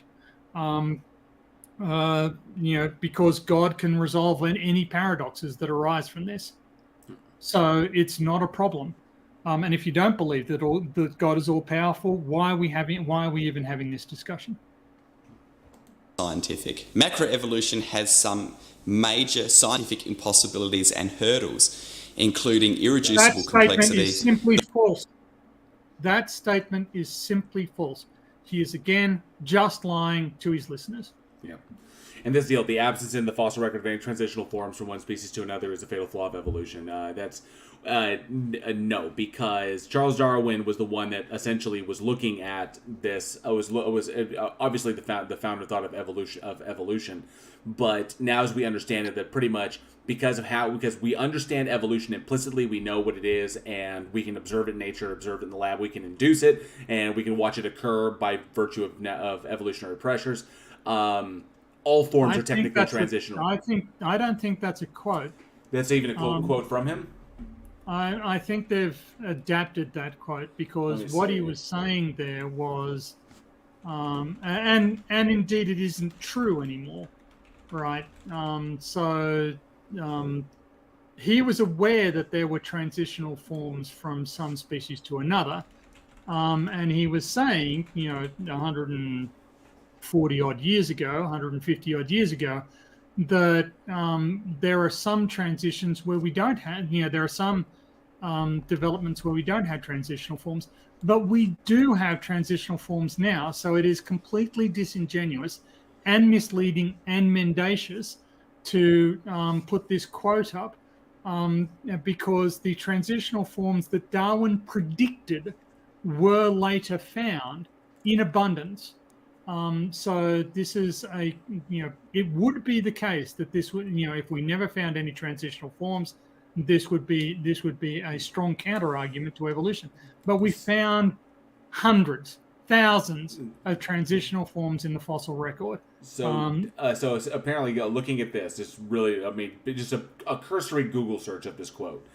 Darwin described the perceived lack of transitional fossils as the most obvious and gravest objection which can be urged against my theory, but he explained it by relating it to the extreme imperfection of the geological record. Yes. He was stating that, from his perspective, that because of the chaotic nature of the geologic record, that is a reason why we don't see this. But then again, people weren't looking for them in the context of what Darwin was talking about. And now that we understand what we're looking for, now we go and look for things in the context of it is like, well, what about this? Taking all the other information we've gathered from other fields, and we say, now we know what the hell we're looking at. Yeah. So it's again, this guy is thoroughly dishonest in the way he's presenting his material, and becoming more and more contemptible as he progresses. He gets into something that I myself have gone to at length to debunk as well here in a moment. The lack of transitional fossils, and much more. The reason why macroevolution is unscientific is that there is no known way for entirely new genetic information to be added to a genome as macroevolution requires. Bullshit. That is nonsense. That is straight. Again, simply false. I don't know. Okay, so what eventually this guy is going to get into is the idea that new information cannot be added. That you only have the information you have to work with, and that mutations, the mutations that occur through the process of reproduction, eventually lead to a degradation of the information that you have, because the vast majority of mutations don't work out. Those things don't survive. They don't pass on their genes, and so eventually, this is what led an individual named John Sanford to come up with his genetic entropy idea. The idea there, genetic entropy, is just an evangelical rebranding of error catastrophe, is what that's basically describing. And error catastrophe has never been observed in nature, and it cannot, or has never been induced in the lab. We can't even make error catastrophe happen. And you think about the genetic tinkering that human beings have done in the time that we've been playing around with genetics, and with the sophisticated technology that we have, we can't even make error catastrophe happen. And the reason for that is because not all mutations the vast majority of mutations are neutral or benign, and that beneficial mutations when they occur within the population, then you have a brand new scope. But those new mutations are new information. Point mutations are an example of new information being added into the population in and of itself, which allows for a brand new base to come from with new point mutations to then occur and cause more changes. Some beneficial, some detrimental, and vast majority of them neutral or benign. So, yes, that's where new information comes from for the population. Yes. Viral insertions are another case. Viral insertions, ERVs, yes. Duplications and mutations do not add new information to the genome. Yes, they do. Duplications are the result of duplicating existing genetic information, and mutations alter existing genetic information. That's new information! Yeah, so the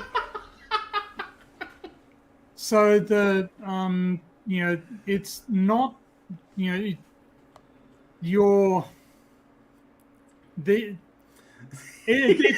so DNA, this is so fractally wrong. So DNA contains, a chemical set of instructions about cell manufacturing, and you need to communicate those instructions down to the cells. Now, if you change the geometry of the cell instruction through duplication, through order swapping, then you are going to produce changes in the information received by the cell construction process.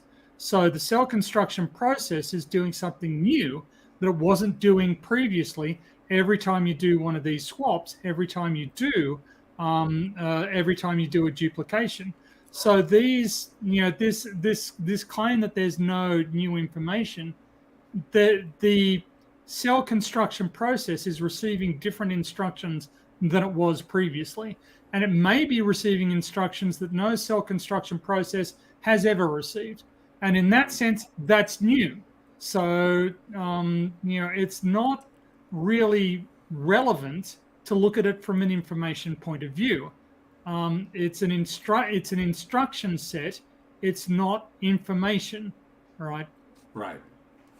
Nimrod, thank you so much for the 20 secs. I'll always take secs, especially on a Tuesday. Says, stop making my internet work. You are clipping. I apologize if I'm clipping. I've noticed a couple of times in the StreamYard deal that I will freeze and then I'll continue on. It's not happening a lot, but I apologize about that. Hopefully, I haven't seen it happen in a moment, so hopefully it has sussed itself out. I'm not 100% sure, but appreciate the super chat, Nimrod. Thank you so much. Information. Neither of them adds new information. What they really can't account for is the build-up of information. One has not found a single mutation that one can point at that actually adds information. In fact, every beneficial mutation that I have seen reduces the information. It loses information. No, not true. No, it adds information to the population. So so for instance, the mutation that allowed bacteria to start digesting cellulose, that's new information, and that's a new thing. That's something that the bacteria are involved, and you can turn it around. And again, even talking about it in terms of information is misleading. Its DNA is an instruction set. It's a chemically coded set of instructions for how to go about building cells and putting those cells together. It's so to claim that there is no new instruction set is false. We are getting new instruction sets through the through this, and again, he's doing the same trick of quoting one particular scientist. What that scientist says is of absolutely no significance. Particular. Oh, it muted him again. It keeps muting you. There you go. It does. StreamYard keeps on deciding that my mic is unplugged for some reason that I can't really understand. Anyway, quoting a scientist is not relevant unless you're quoting from a peer-reviewed paper. And even if you're quoting from a peer-reviewed paper that's been published in a reputable journal, you need to explore the relationship between that paper and the rest of scientific understanding. An isolated paper can be wrong. It can be overturned. It can be it can be revised. It can just be roundly rejected by the scientific community based on later findings. So this quote mining, this presentation of quotes, particularly out of context, particularly with no references, is extremely misleading, and it's not at all how science is done. Give me just one scientific example of an increase in information. You can't. Yes, I can, and I've already done that. Point mutations, silent mutations, there's a number of them, but point mutations are the key. Point mutations are the example of new information being added into the population and allowing for vast degrees of change to take place over millions of years. That's just it. That's I mean, we know this. We've observed it in as low as 3 generations in nature. We've observed it in as low as 3 generations. We've observed it in the lab over 70, 80, almost. I think last time that the long-term evolutionary experiment was up to like over 100,000 generations. So, yeah, because, and I mean, again, we have demonstrated that mute, inert organic material can self-replicate itself. So we can get from there and can arrange its internal geometry to protect itself from external conditions and to preserve internal chemical balances. This is not actually, and this happens without any sophisticated, biochemistry at all. It's just, this is just mechanical. This can go from, we can go from having chemicals where this isn't a thing to chemicals where this is a thing. This is not information. This is just a mechanical process that can replicate itself. There's no information. The information is a completely misleading way of looking at it. Anyway, it's not scientific. If you believe that a universe is possible without God, then you have to believe that life came from non-life. Give me... Okay, so that brings up the idea. If this guy thinks that God is life, that God is living matter, because the idea that life is essentially a result of chemical interactions, that life comes from, it's basically chemistry down at its core, either way, whether God exists or not, God is not living matter. God, if you define it as like a transcendental, metaphysical, mind that exists, timeless, spaceless, whatever, that is not a living entity. That's not life. That's beyond the scope of that. So technically, if God created life, that's abiogenesis. That's life from non-living matter or non-living whatever, something not alive. Okay. Or it occurred by natural process here on this planet over billions of years. So okay, but this is not the problem with the argument. No, not at all. I'm just pointing out that he's about to present. You show me one example of life coming from inert matter. You show me one example of a God creating anything. Right. Show me it. One scientific example, please. Just one of life coming from non-life. You can't, because life comes from life 100% of the time. People will point to abiogenesis, the original evolution of life or living organisms from inorganic or inanimate substances. This is an interesting theory in one's mind, but that's all it is, an idea. It cannot be scientifically demonstrated. Others will point to the Miller-Urey experiment, which was a simulation of conditions of the early Earth, testing the idea that life... And this is so now is, we can demonstrate that we get complex organic molecules that are self-replicating and self-duplicating. We can demonstrate that we can get complex organic molecules that reorganize their environment to preserve themselves and to replicate themselves. We can prove each and every step of the abiogenesis process. So his claim that abiogenesis is just an idea is nonsense.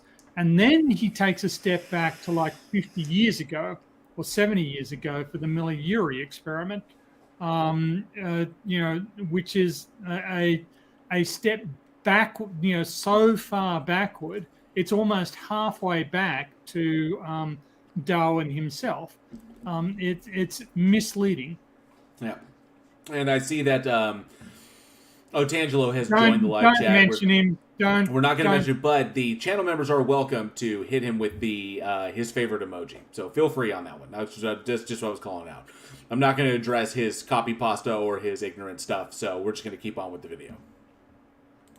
Specifically, organic molecules could have formed by nothing more than simple chemical reactions. Right. But the problem is that this only brought about the rise of organic compounds, not life itself. If this is the best evidence you have, then you are in big, big trouble. Non-living things coming to life is the stuff of science fiction, not of science. And all life had to have come from a source of life, and God is the source of all life.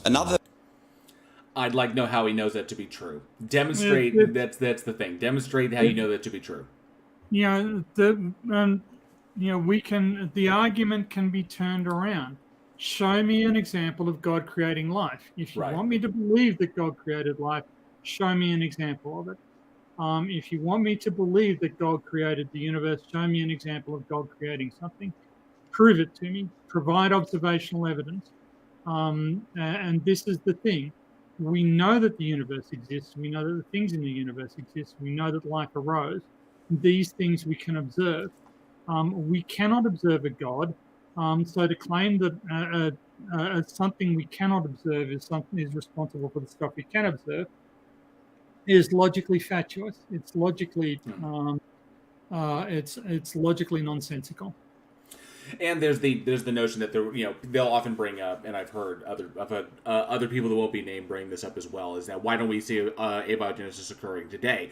If it was possible in the past, then it should be possible now. And then the problem with that is that we understand it very, very easily, that the compounds that are necessary for the eventual slow formation of life, the very, very basics, those compounds are now a part of the actual food chain. They're now a part of the system. So once there was no predators and that these things could then form and begin to self-replicate without any competition, now there is competition. So it could very well be that the very initial trappings of abiogenesis are attempting to take place, but they cannot because they're already a part of another organism's food cycle. So in essence, you can't have new life arise in the way that it initially arose on the planet when there was nothing competing. It was just life in and of itself. When there's all life already there, it would consume it and stop the process. Especially if those elements are already a part of a cyclical process in which they are being fed upon regularly. So that would preclude this, which is why if we're going to replicate it, it needs to be done in a lab where nothing can interfere with it. So, okay, I am going to break my own code. No, Angelo, we're not refuting your claims. You're an irrelevance. You are completely irrelevant, and you're deluded. And you just come here for attention, and you're not going to get it. Yeah, not at all. If the scientific community agreed with any creationist claims, then that would be the position of the scientific community. There would be publications in Nature, in Science, in other prominent journals saying that there's no alternative. God must have created life. God must have created the universe. There's no actual alternative. There must exist a creator, etc., etc. These are not the results of the scientific community. These are not results published in scientific literature. Therefore, these claims by creationists, such as this idiot on the screen here, are completely false. They are lies. They're just attempts to clothe their superstition in some sort of modern dressing, so it seems less absurd. But instead, they're making themselves look more absurd because they're using science that they don't understand to adopt positions that scientists don't adopt. And science has multiple ideas as to how abiogenesis could have occurred. The question is, which one is it? And we're currently working towards figuring out which one it was. That's a part of the scientific process. Just because we don't know how, we can come up with a number of ways it could have. Now the objective is to find out how it happened. So, well, but we're never really going to be able to answer that question, right? I mean, all of these, we have multiple pathways by which abiogenesis could have been traversed. There aren't really sufficient signatures to allow us to distinguish which of them was the pathway that was used. You wander into it, if you wander through a door into a room and there's a person inside, and there are lots and lots of other doors, you've got no idea which door they came in through, right? So there are limits on our ability to determine how abiogenesis occurred from the myriad options available to us. We know that it must have traversed one, but there are lots of options. There are lots of choices. So our lack of understanding, our lack of detail. We lost you again. We just have to accept that sometimes our data is limited and there are things that we cannot know for certain. We cannot know which path of abiogenesis in particular was traversed, and we don't need to know. All that we know is that there are multiple pathways possible, and abiogenesis probably occurred on Earth through one of them. But there may be others that we're unaware of, and maybe it occurred via that. Who can tell? I don't think we're ever really going to have data to analyze it. Problem with the possibility of a universe without God is the rational that we observe around us. Give me one scientific example of the rational coming from the irrational. You can't. If our brain is restricted to the physical laws of physics and chemistry, then all that it is one chemical state changing to another. It's determinism. And anything that you say, any argument you put up, I could say to you, your brain made you do that. You're not actually thinking yourself, it's just your chemistry that's controlling you. So what's the point of us even talking?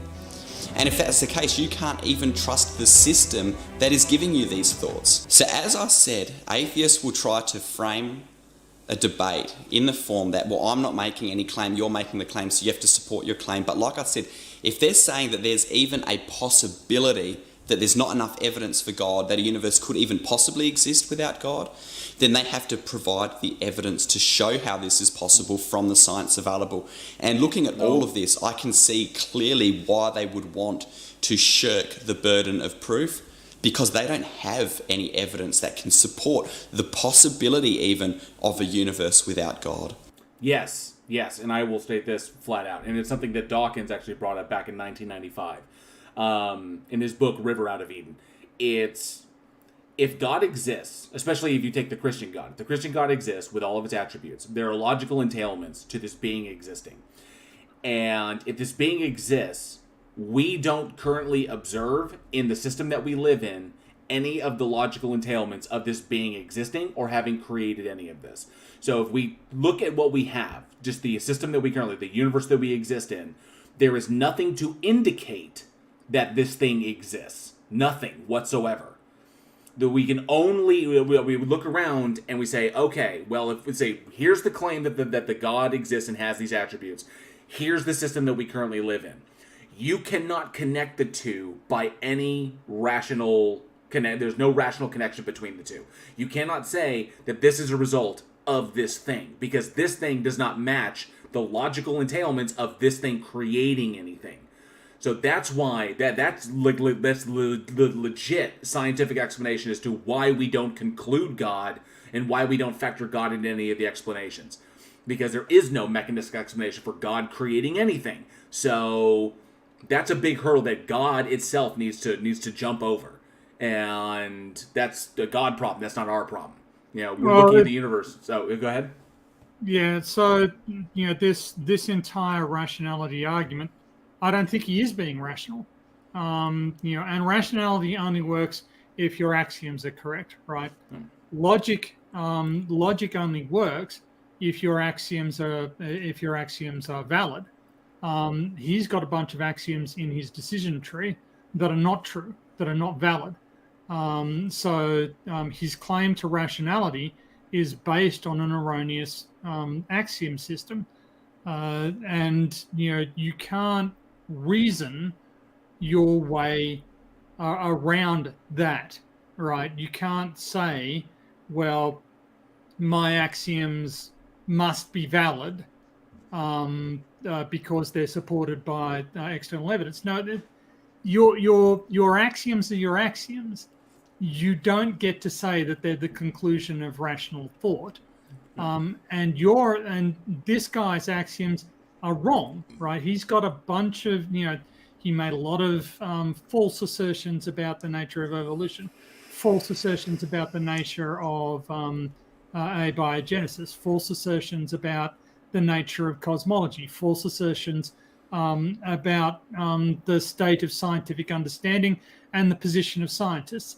He's just got a lot of false data, and he may think that he's being rational and manipulating this, but your data is wrong. It doesn't matter how rational you are if your data is incorrect. You garbage in, garbage out. Your axioms are demonstrably incorrect. Therefore, your position is invalid, and it's as simple as that. You're just he's just sort of floating on air at this point. Yeah. All the science actually flies in the face of this. Also note that in this video, I'm not talking about evidence for the Christian God. I'm talking about the evidence for a creator God. So this fucker isn't even arguing for God. He's arguing for deism, is what is because that's what I found to be most interesting about this, is that he's essentially arguing for deism and not the Christian God, because the Christian God's logical entailments defeat it, because it's defined as a logical contradiction. So he can only push this to deism, which I've always asserted is we can't discount the possibility, no matter how remote, that that essentially a nondescript, sufficiently powerful enough entity kicked the football on the universe and then fucked off with no evidence of its existence left behind. That's a possible thing. I mean, it's just like saying it's beyond the realm. It's in that category of information we may never know. So yeah, that's a possibility. I don't accept that possibility. One, because it's unfalsifiable, and two, because it has no explanatory value whatsoever. So I can reject it on those terms, on those grounds alone. That which can be asserted without evidence can be dismissed without evidence. So, but it's still there. I just don't accept it because there's nothing to support it. But he didn't invoke the Christian God, which is problematic because at this point he's just arguing for deism, which is just more evidence that the argument for the Christian God has been pushed so far to the edge of the board that the only defense they have is to basically relegate the Christian God to basic deism in order to keep it on the board as one of those unfalsifiable hypotheses that is just wandering around out there in the ether until we can finally figure out what the heck it is. So, God.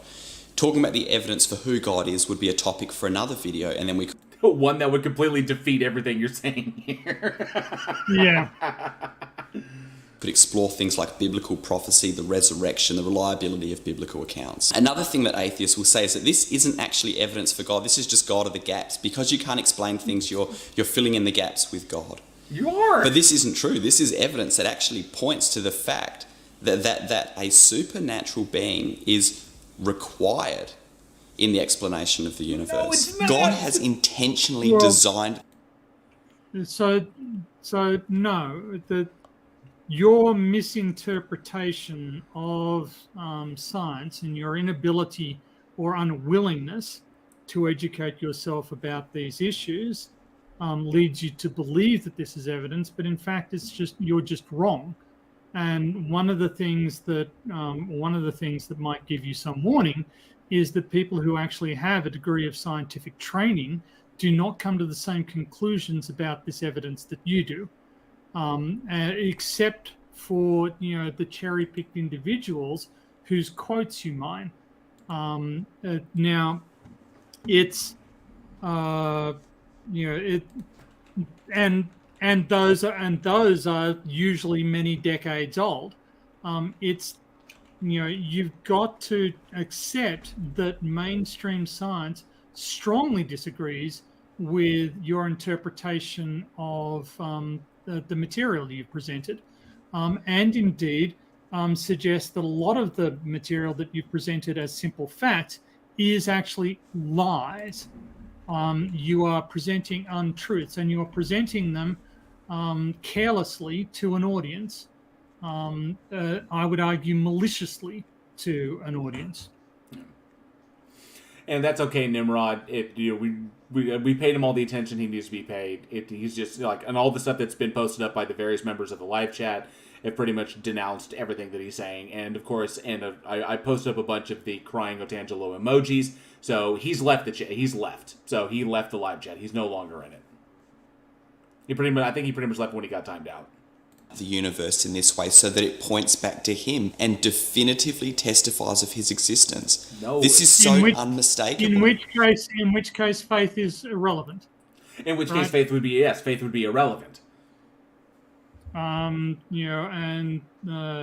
happy are you because you have seen, how happy are those who believe without seeing.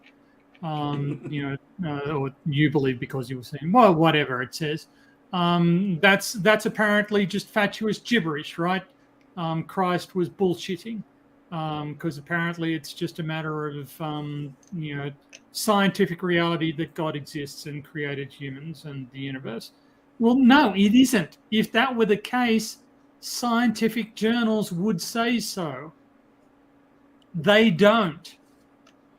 Anyway. One would have to choose to close their eyes and put their fingers in their ears not to see this. The fool says in his heart, there is no God. No.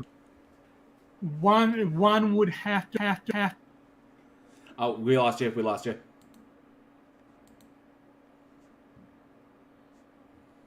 Still, yeah.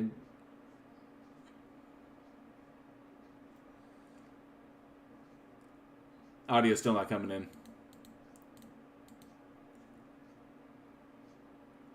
No, you're muted now.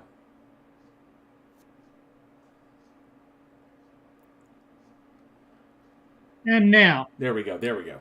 Okay. So, it's not a matter of closing your eyes and plugging your ears. It's a matter of correctly interpreting the material that is presented. And a correct interpretation by fully qualified individuals of this material is what constitutes the scientific literature. His interpretation is incorrect. It's wrong. He is basing his position on logical extrapolation from falsehoods. That's why he's wrong. And what atheists are actually doing is science of the gap, pseudoscience of the gap. They're saying, well, if we wait long enough, then there'll be enough evidence that will be able to explain these things. Well, no, because science of the gaps would be inserting explanations for things that we don't currently have explanations for, and we don't. Yeah. We have hypotheses that we don't accept as the conclusion, as the theory. We have hypotheses that we are trying to ascertain which one of them is correct. That's the point. So, no, it's not science of the gaps. Science of the gaps is bullshit because it's not the way science works.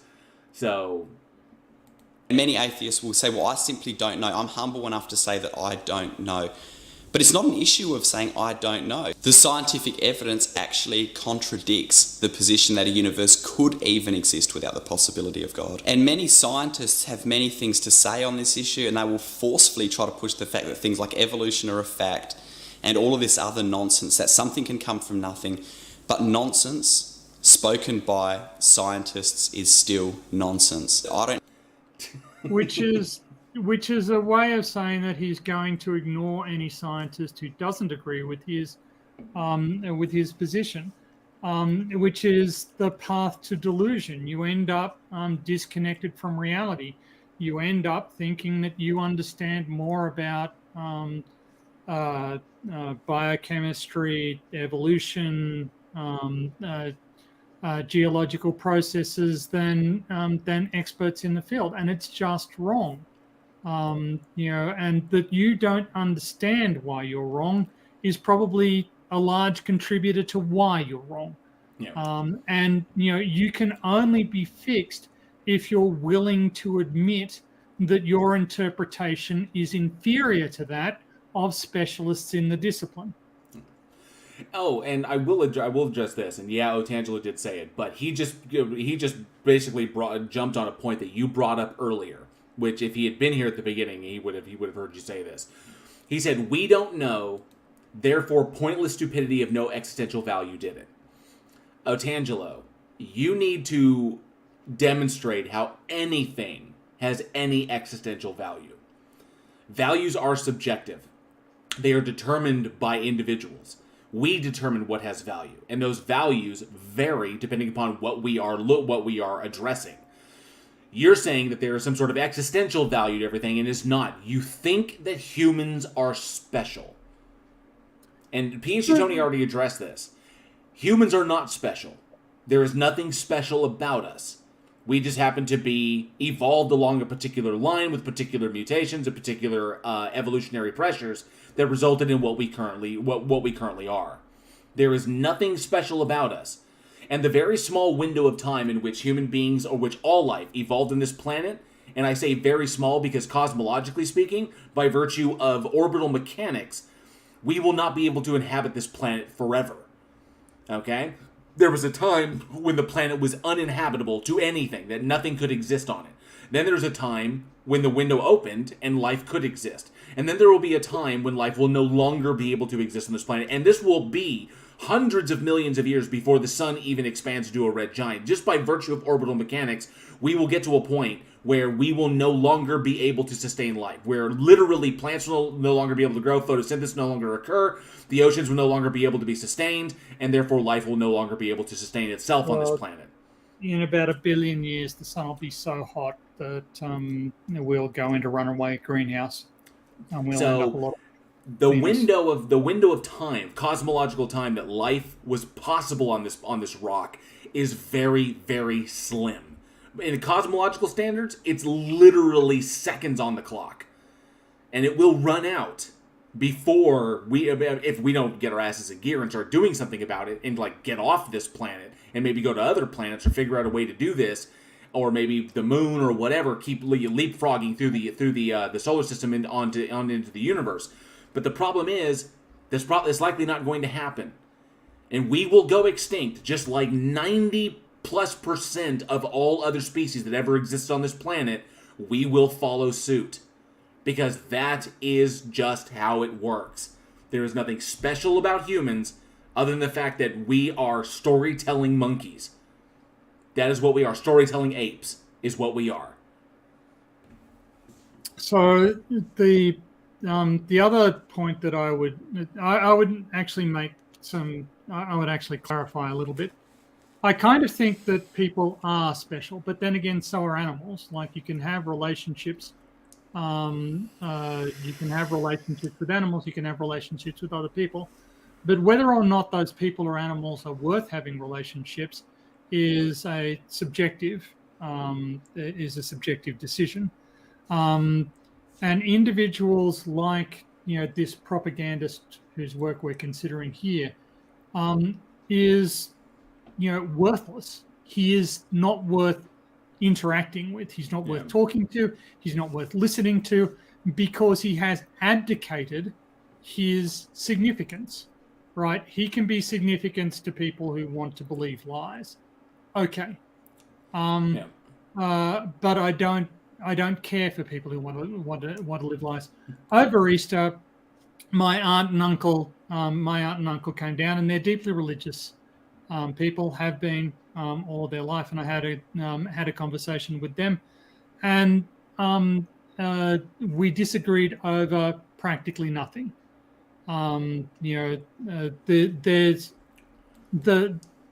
They understood the limitations of biblical inspiration. that the Bible is a spiritual instrument. It's not a science textbook, right? And they understand the value of other spiritual instruments, other religious texts, as providing spiritual value, providing mental health support, providing emotional support. Religion can be a very constructive part of a person's life, and I don't begrudge them that.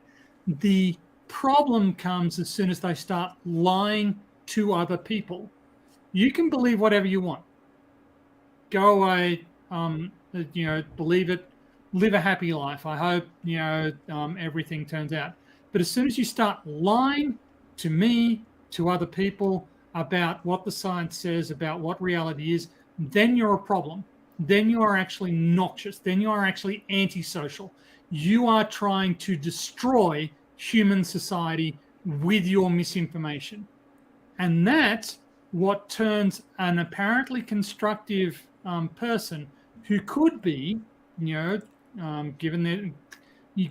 their talents to the betterment of mankind, into dead weight, intellectual and evolutionary dead weight, that is actually just poisoning the discourse that they... we lost you again. They just poison the discourse with their repeated lies. Anyway. And I'll conclude that with that thought with what is it? Vision said it best in Age of Ultron. A thing is not beautiful because it lasts. That which is eternal doesn't. Something that's eternal doesn't change. Okay, so eternity is boring. Eternity is worthless. Eternity, if something lasts forever, it has no value whatsoever. Yeah. Life is beautiful because it ends. That's the point. It's certainly valuable because it ends, right? And this is the other aspect of Christianity that I've never really understood. In Christianity, murder just isn't a problem, right? Because the person isn't actually dead. Their spirit will survive that event and they'll go on. John List killed his wife, his 3 children, and his mother because his children were becoming rebellious and he thought that they were in danger of not going to heaven. Killed the entire family and was convinced that he was going to meet up with them in heaven. The person to whom the quote, "kill them all, God will know his own," is attributed, came to the same conclusion. Kill them all. If we weren't supposed to kill them, God will sort it out. Because there's an afterlife and God will take them into paradise and they'll be living happily ever after. So killing them wasn't bad. Death, killing is only immoral if you believe that there's no afterlife. If you believe that there's an afterlife, then there are circumstances in which killing is absolutely a viable moral decision. It's a very dangerous mindset, and you need to be aware of sort of the pitfalls that you can come into. And this attempt to paint Christianity as though it's some sort of scientifically supported conclusion. No, that is not the position of mainstream science. And if it isn't the position of mainstream science, then you are wrong. You are simply misleading people in claiming that it is. And you are vandalizing public discourse and you are lying to your supporters. And it is an immoral and evil act. These people who lie about their religion are immoral. They are evil. I have enough faith to be an atheist. I cannot believe in in what completely flies in the face of all of the available evidence. Atheists will try to frame this whole debate with this false dichotomy of science versus the unscientific, the intellectual versus the unintellectual, the rational.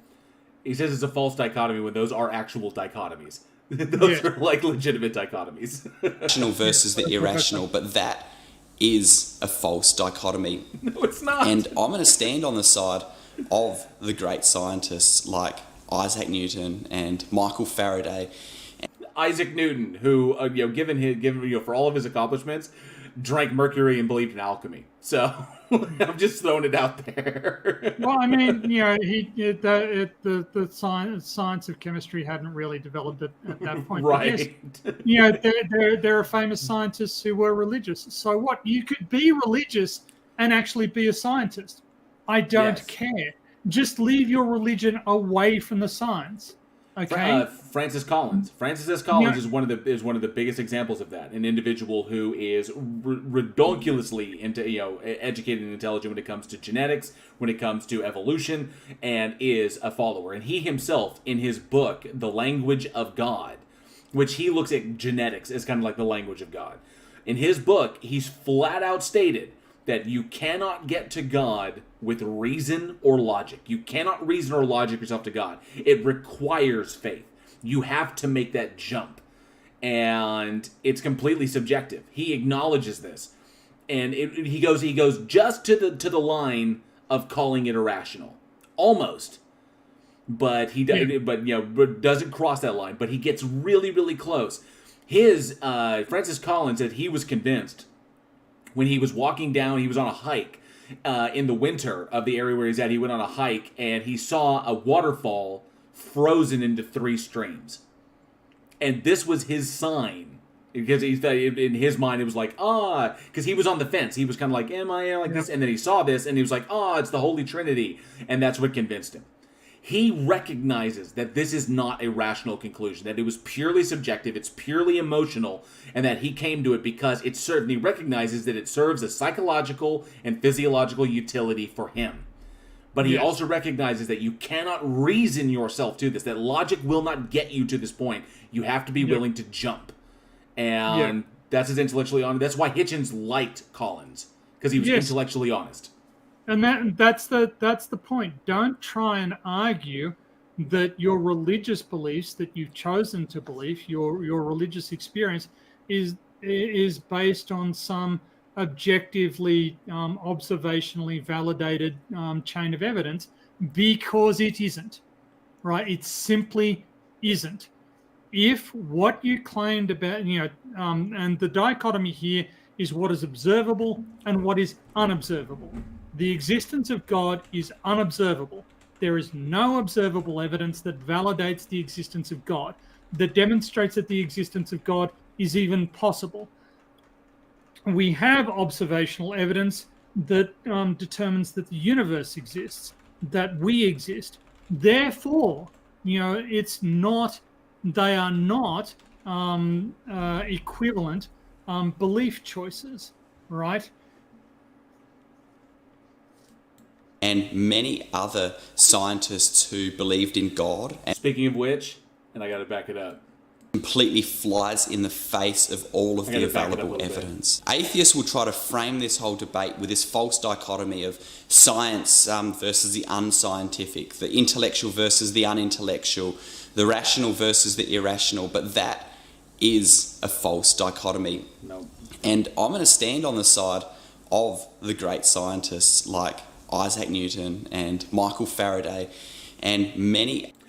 I had to stop it at this one because that's Francis Collins in the lower right-hand corner or lower left-hand corner, whichever way you read it. That's Francis Collins, who literally, his statement literally refutes everything he said, that you cannot logic and reason yourself to God. So he put up a picture of a scientist that disagrees with everything that he's saying. That just goes to show the ignorance behind it. And I noticed that Einstein isn't on the list because Einstein was an atheist. So, so the idea of, I should believe the prominent scientists. Well, you're choosing the prominent scientists who believe what you believe. And again, that's not a matter, personal conviction is not a matter of observational evidence. These people had personal convictions. That does not, just because they're scientists, does not make their personal convictions observationally validated. Andrew Snelling holds a PhD in geology. That does not mean that his belief in young Earth creation is observationally validated. The same goes for Lyle, except that he's an astrophysicist. And there are these other scientists. There are people with actual, genuine scientific qualifications, and some of them aren't inveterate liars. Some of them are actually decent scientists who just say, here's my religion box, it has my religion stuff in it, and here's my science box, and it has my science stuff in it, and they're different boxes. They don't overlap.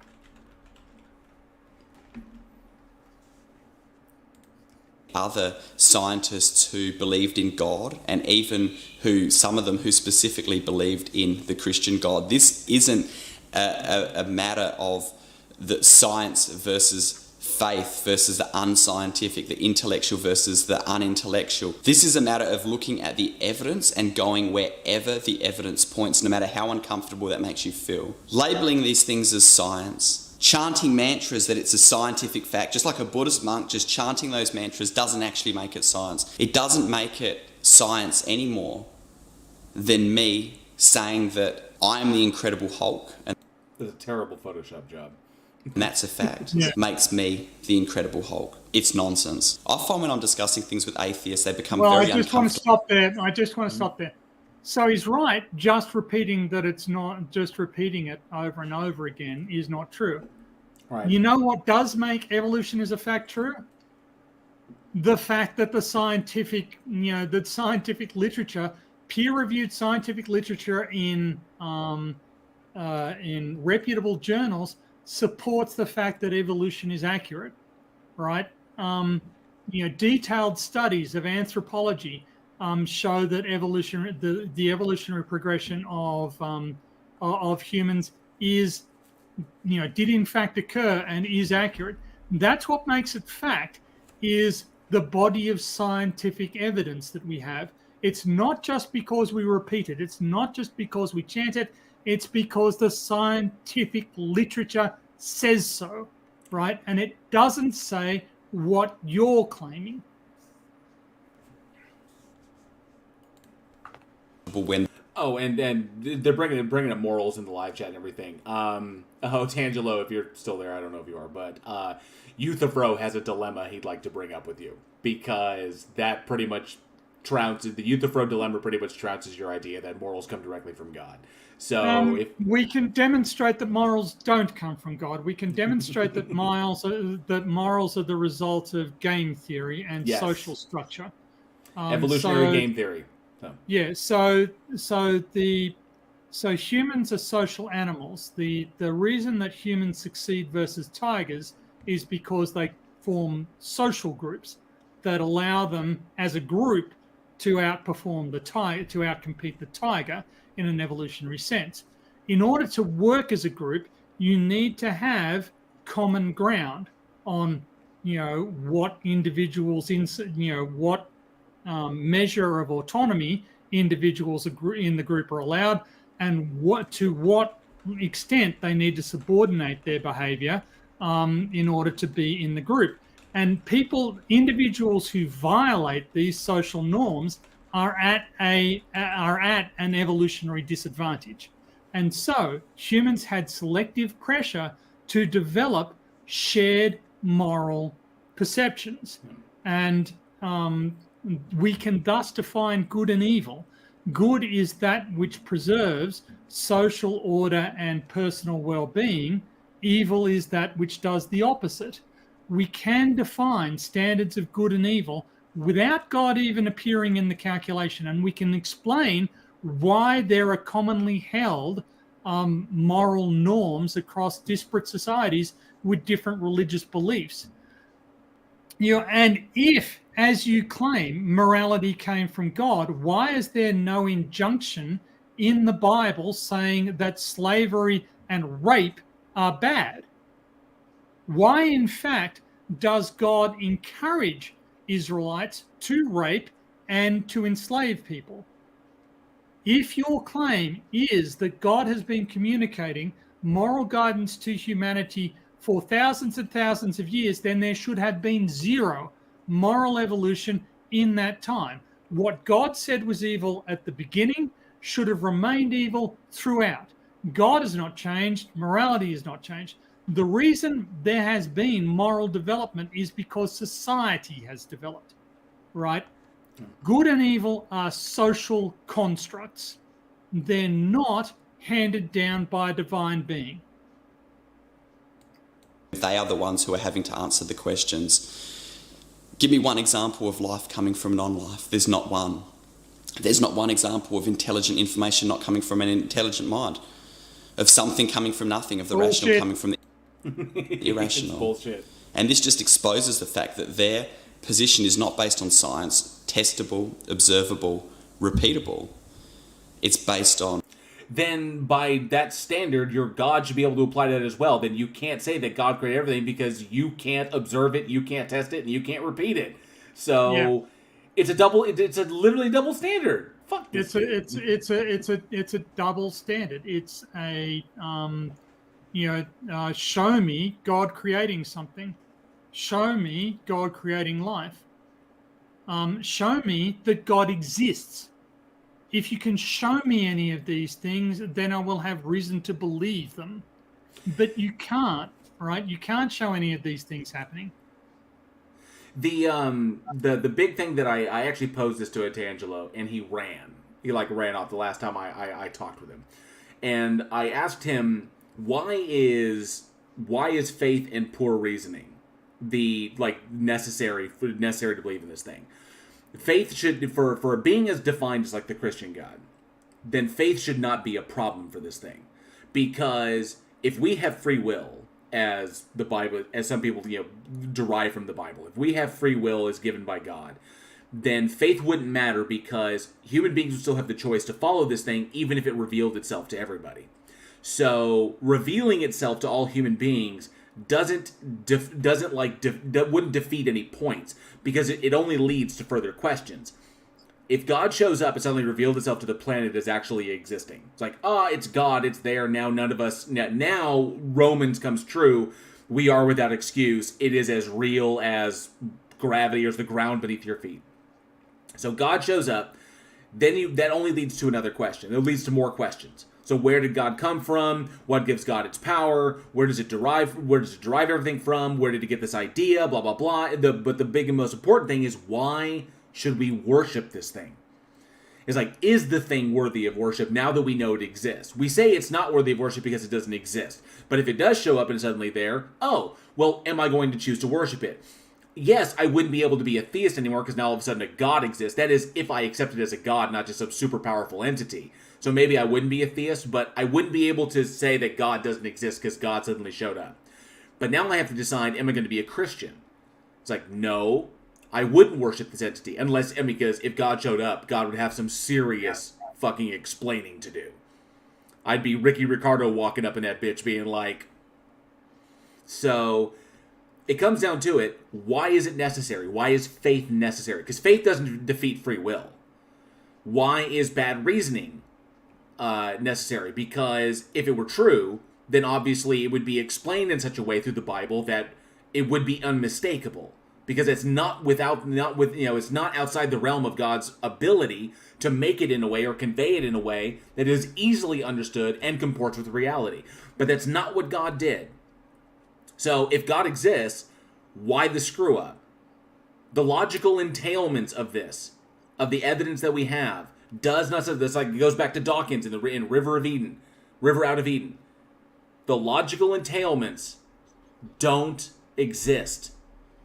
If this thing existed, we would expect to see this. We don't see this. We cannot conclude that this thing exists. Well, it's also it's an idiotic chain of reasoning. So their claim is that from the nature of observable reality, the existence of God is an inescapable conclusion. Well, if this is the case, God loses nothing by coming down and saying, lift your fucking game, idiots. You don't do that, you don't do that, and you don't do that. Let's get this program together, people. If you can prove inviolably and unquestionably the existence of a deity from observable reality, then God could come down and prance around doing whatever he wanted and get people to actually be nice to one another in real time. But he doesn't do that. Why doesn't he do that? The argument has always been, well, you can't see him because you've got to have faith. Well, now you're shooting down your own argument, because now you're claiming that actually you don't need to have faith. You need to, the nature of reality is such as to force the factual conclusion that God exists. Well, which is it? If that's the case, why isn't God here talking to me?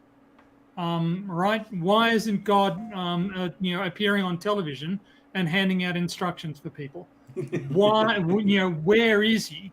But the central reality is that he only thinks that the conclusion that God exists is an inescapable reality because he doesn't understand the information that he's received. Some of which is just outright false, some of which is correct, but he's chosen to interpret it in an invalid way. His position is just factually incorrect. Dunning-Kruger. Yeah. Pseudoscience and philosophy so that they can desperately try to avoid the obvious, that is, that God exists. Friends, make sure... Yeah, and that's pretty much the end of it. I don't need to give him mercifully. a shot, so we move that.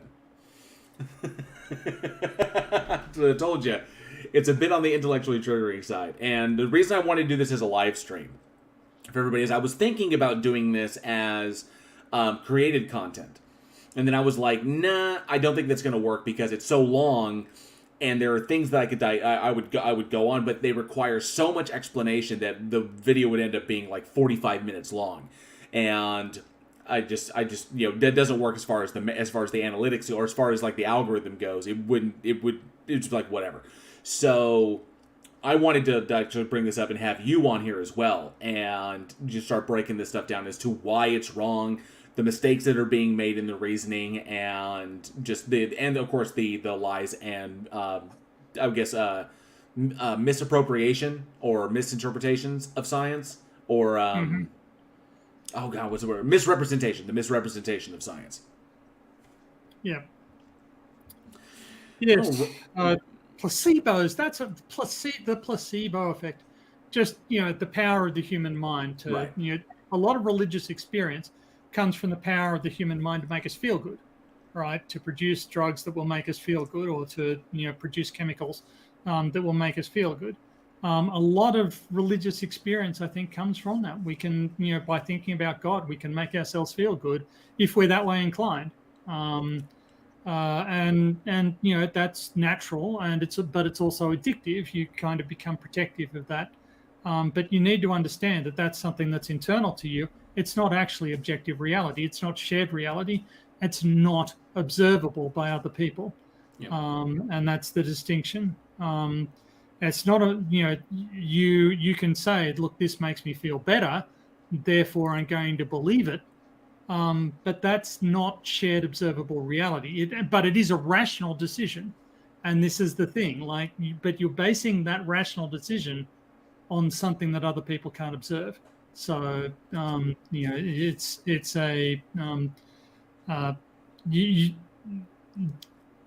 overlooking that element that in order for us to get there, better management through complete negligence. Well, not just complete negligence. There's some active fucking mismanagement in that. These people aren't very nice. Should I go down and teach them, or should I just drown them all? Yeah. Teaching sounds like a bit of a pain in the ass, doesn't it?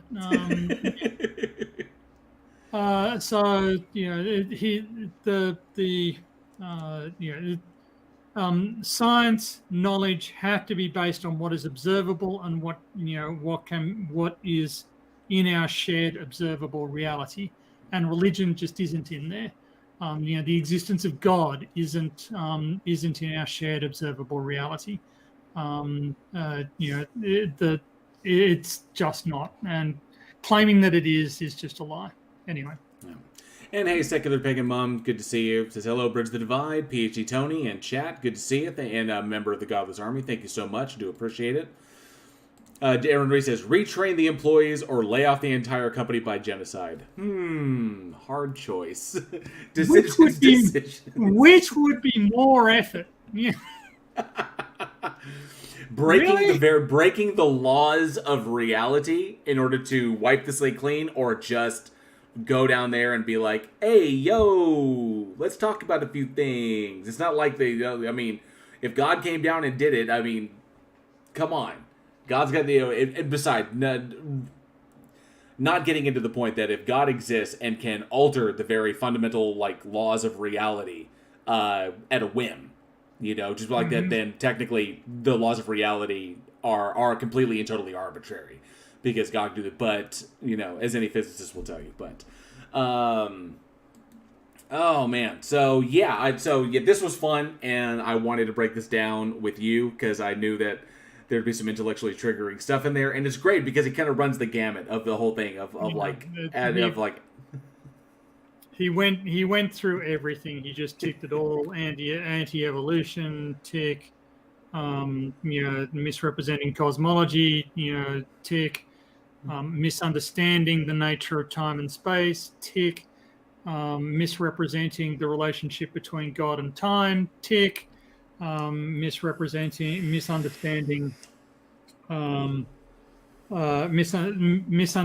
the fine-tuning argument, tick. Like, just all of the greatest hits, and cherry picking scientists, tick. Ignoring scientific understanding of the topics that he was opining on, tick. Just every single idiotic decision that a theist could make, he made, all in the one bundle. And that's why, I look at stuff like this, and obviously I'm starting to get this. I'm getting the sense that, and I want, because my psychology background always pushes me towards looking at motive and the reasons behind doing things. Because I was when I was early in school, I really kind of wanted to get into forensic psychology, and forensic psychology really centers around the hows and the whys that people do things. So, and you typically go into like criminal psychology and abnormal psychology, and you look as to why. And forensic psychologists will typically look at why humans do like very, very terrible things. Is like like what drove them to do this? What was what was the triggering event or the stressor that caused this to occur? And I found it to be very, very interesting. I wanted, and I know I'm going, but Tony, you got muted again. And that's where I was going. So whenever I've been looking at these videos, and my mind constantly goes towards the motivation behind this. And I beginning to recognize that a lot of them, they're not made for us. They're not made for atheists. They're not made for atheists. They're not made for the scientifically literate. They're not made for us to look at and analyze, which is why we turn around and we analyze them, and we say, look at all these problems and look at all these issues with it. Because they're made to deceive fellow believers. Yeah. They're made to... go ahead. Well, there are twofold purposes. One is to sort of buttress the belief systems of other believers, but the other one is why is Otangelo here in this chat spouting nonsense that is simply factually incorrect, and where he's been presented with the arguments disputing his positions many times previously. He's here to get attention and to waste our time. Right. The one objective he regards as constructive, because if we're wasting our time, we're not educating people, we're not advancing agendas, we're just pissing time down the toilet. But the other element of it is that he emotionally needs the attention. This guy emotionally needs to be working to buttress his religion. Okay, these are emotional needs. These are things that they need to do. They perceive something. They perceive that their religion is being eroded slowly by the process of increased scientific understanding and scientific literacy. So they've got to push back. They've got to protect their religion because their religion is important to them. And they don't realize that by this process of pushing back, they are only accelerating their own demise. By becoming antisocial actors, they become impossible to tolerate, right? You just have to You just have to excise them, right? Just cauterize the wound. Surround them. Make sure that they're isolated. They can do whatever they want in their little happy family, whatever they want on their side. But you just isolate them. You cut them out from the rest of society, and you make sure that they can't pollute and destroy society any more than they have. In the meantime, we ramp up our efforts to inoculate people against this sort of nonsense. And let me, as we're closing it out here, because we're going like 2 hours and 45 minutes. Colorado Biker, on what you put in the live chat, message me either on Discord or or email me that about the 8th. So just contact me about that. We'll try and set something up. I have to see how my schedule susses out with everything going on, because I've been redonkulously busy as of late. To Otangelo, you're not using Pascal's wager correctly, and if you carry Pascal's wager to its mathematical conclusion, it actually the odds come out better that you should be an atheist. So, the words of Marcus Aurelius ring true in that. I've quoted that a number of times.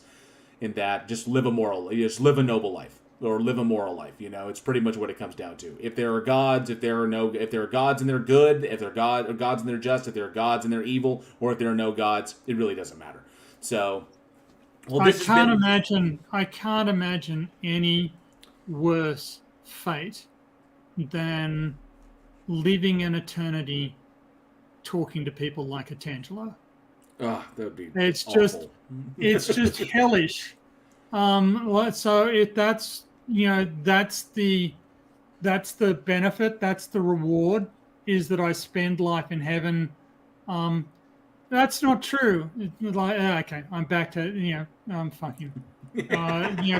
You've had it explained to you many times that a God does not need to exist in order for things to matter, right?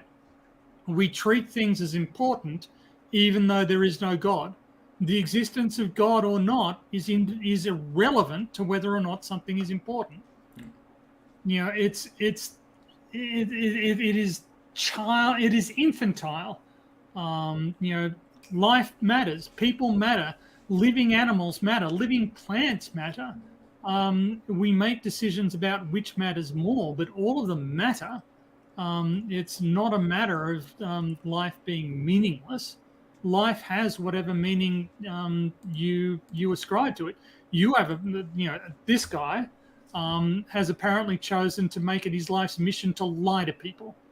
I've made it my life's mission to try and educate people, in part at least. It's not what I dedicate my every waking moment to, but I try to give my thoughts and my understanding of stuff so that people will better understand and people will be better able to refute bullshit when they hear it.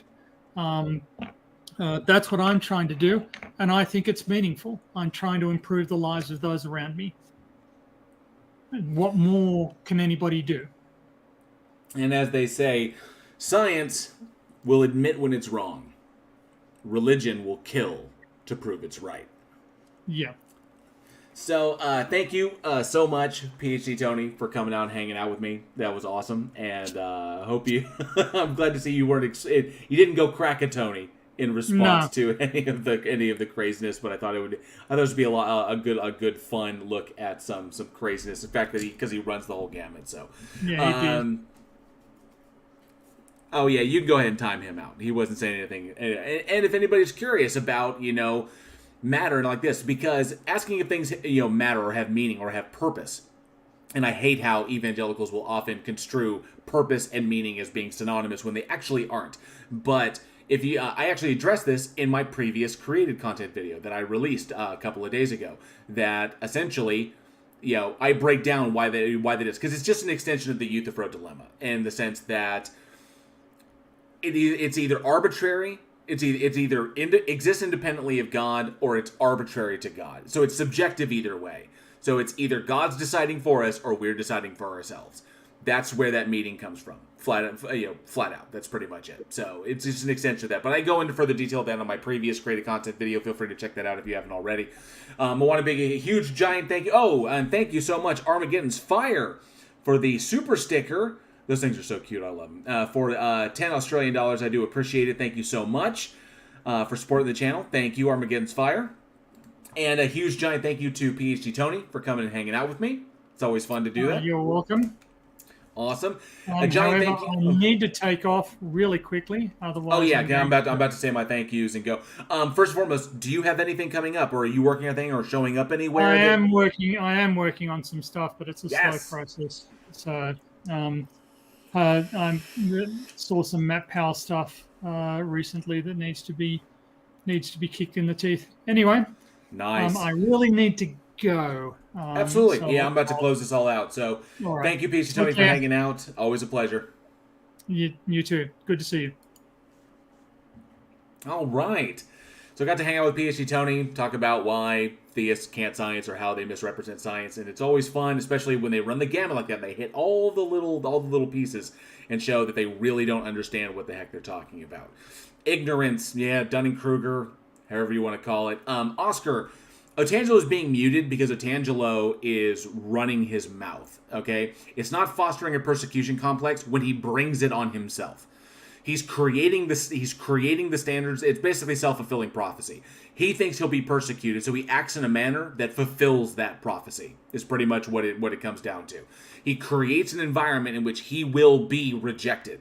And he does that by virtue of his behavior. He justifies it because he thinks that as a Christian, and because it says so in the Bible, that because he's a Christian, he will be rejected. No, he's not being rejected because he's a believer. He's being rejected because he is acting in an incoherent and antisocial manner.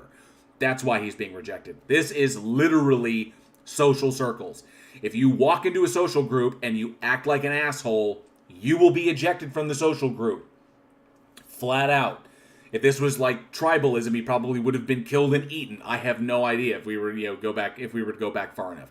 Thank you, Nimrod, again for the 20 sex. Oh, good to start with sex and finish with some sex. For 20 sex, I do appreciate it until we can have sex again. Thank you, Nimrod. I do appreciate that.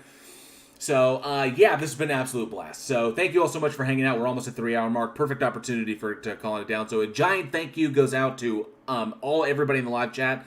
Y'all were amazing. Thank you to all of the channel members. Thank you so much for all of your support. I do appreciate it. All of the super chats, I do appreciate those. Christians are often tough. Yeah, they're pretty gamey from what I understand. Especially the Christian babies. That's going to get clipped. So, thank you all so much for coming out. If you'd like to be a channel member, there's a link down in the description, as well as where you can get like a Bridge the Divide shirt. And I have another shirt on there as well. But if you want to get some swag or become a channel member and support the channel, support the efforts here, efforts that focus on separation of church and state and combating the efforts of Christian evangelism and extremist evangelism for influencing our legislation, that's essentially what I do here. So focusing on that and, of course, creating content all the time. So I appreciate that. If you can, there's a link there. It's 99 cents a month. It's about as much as I value my content. And it probably won't go up unless I have something new. But I will say this. So everybody, I make sure I have everybody's attention. I have something special coming up. And I cannot wait to unveil it.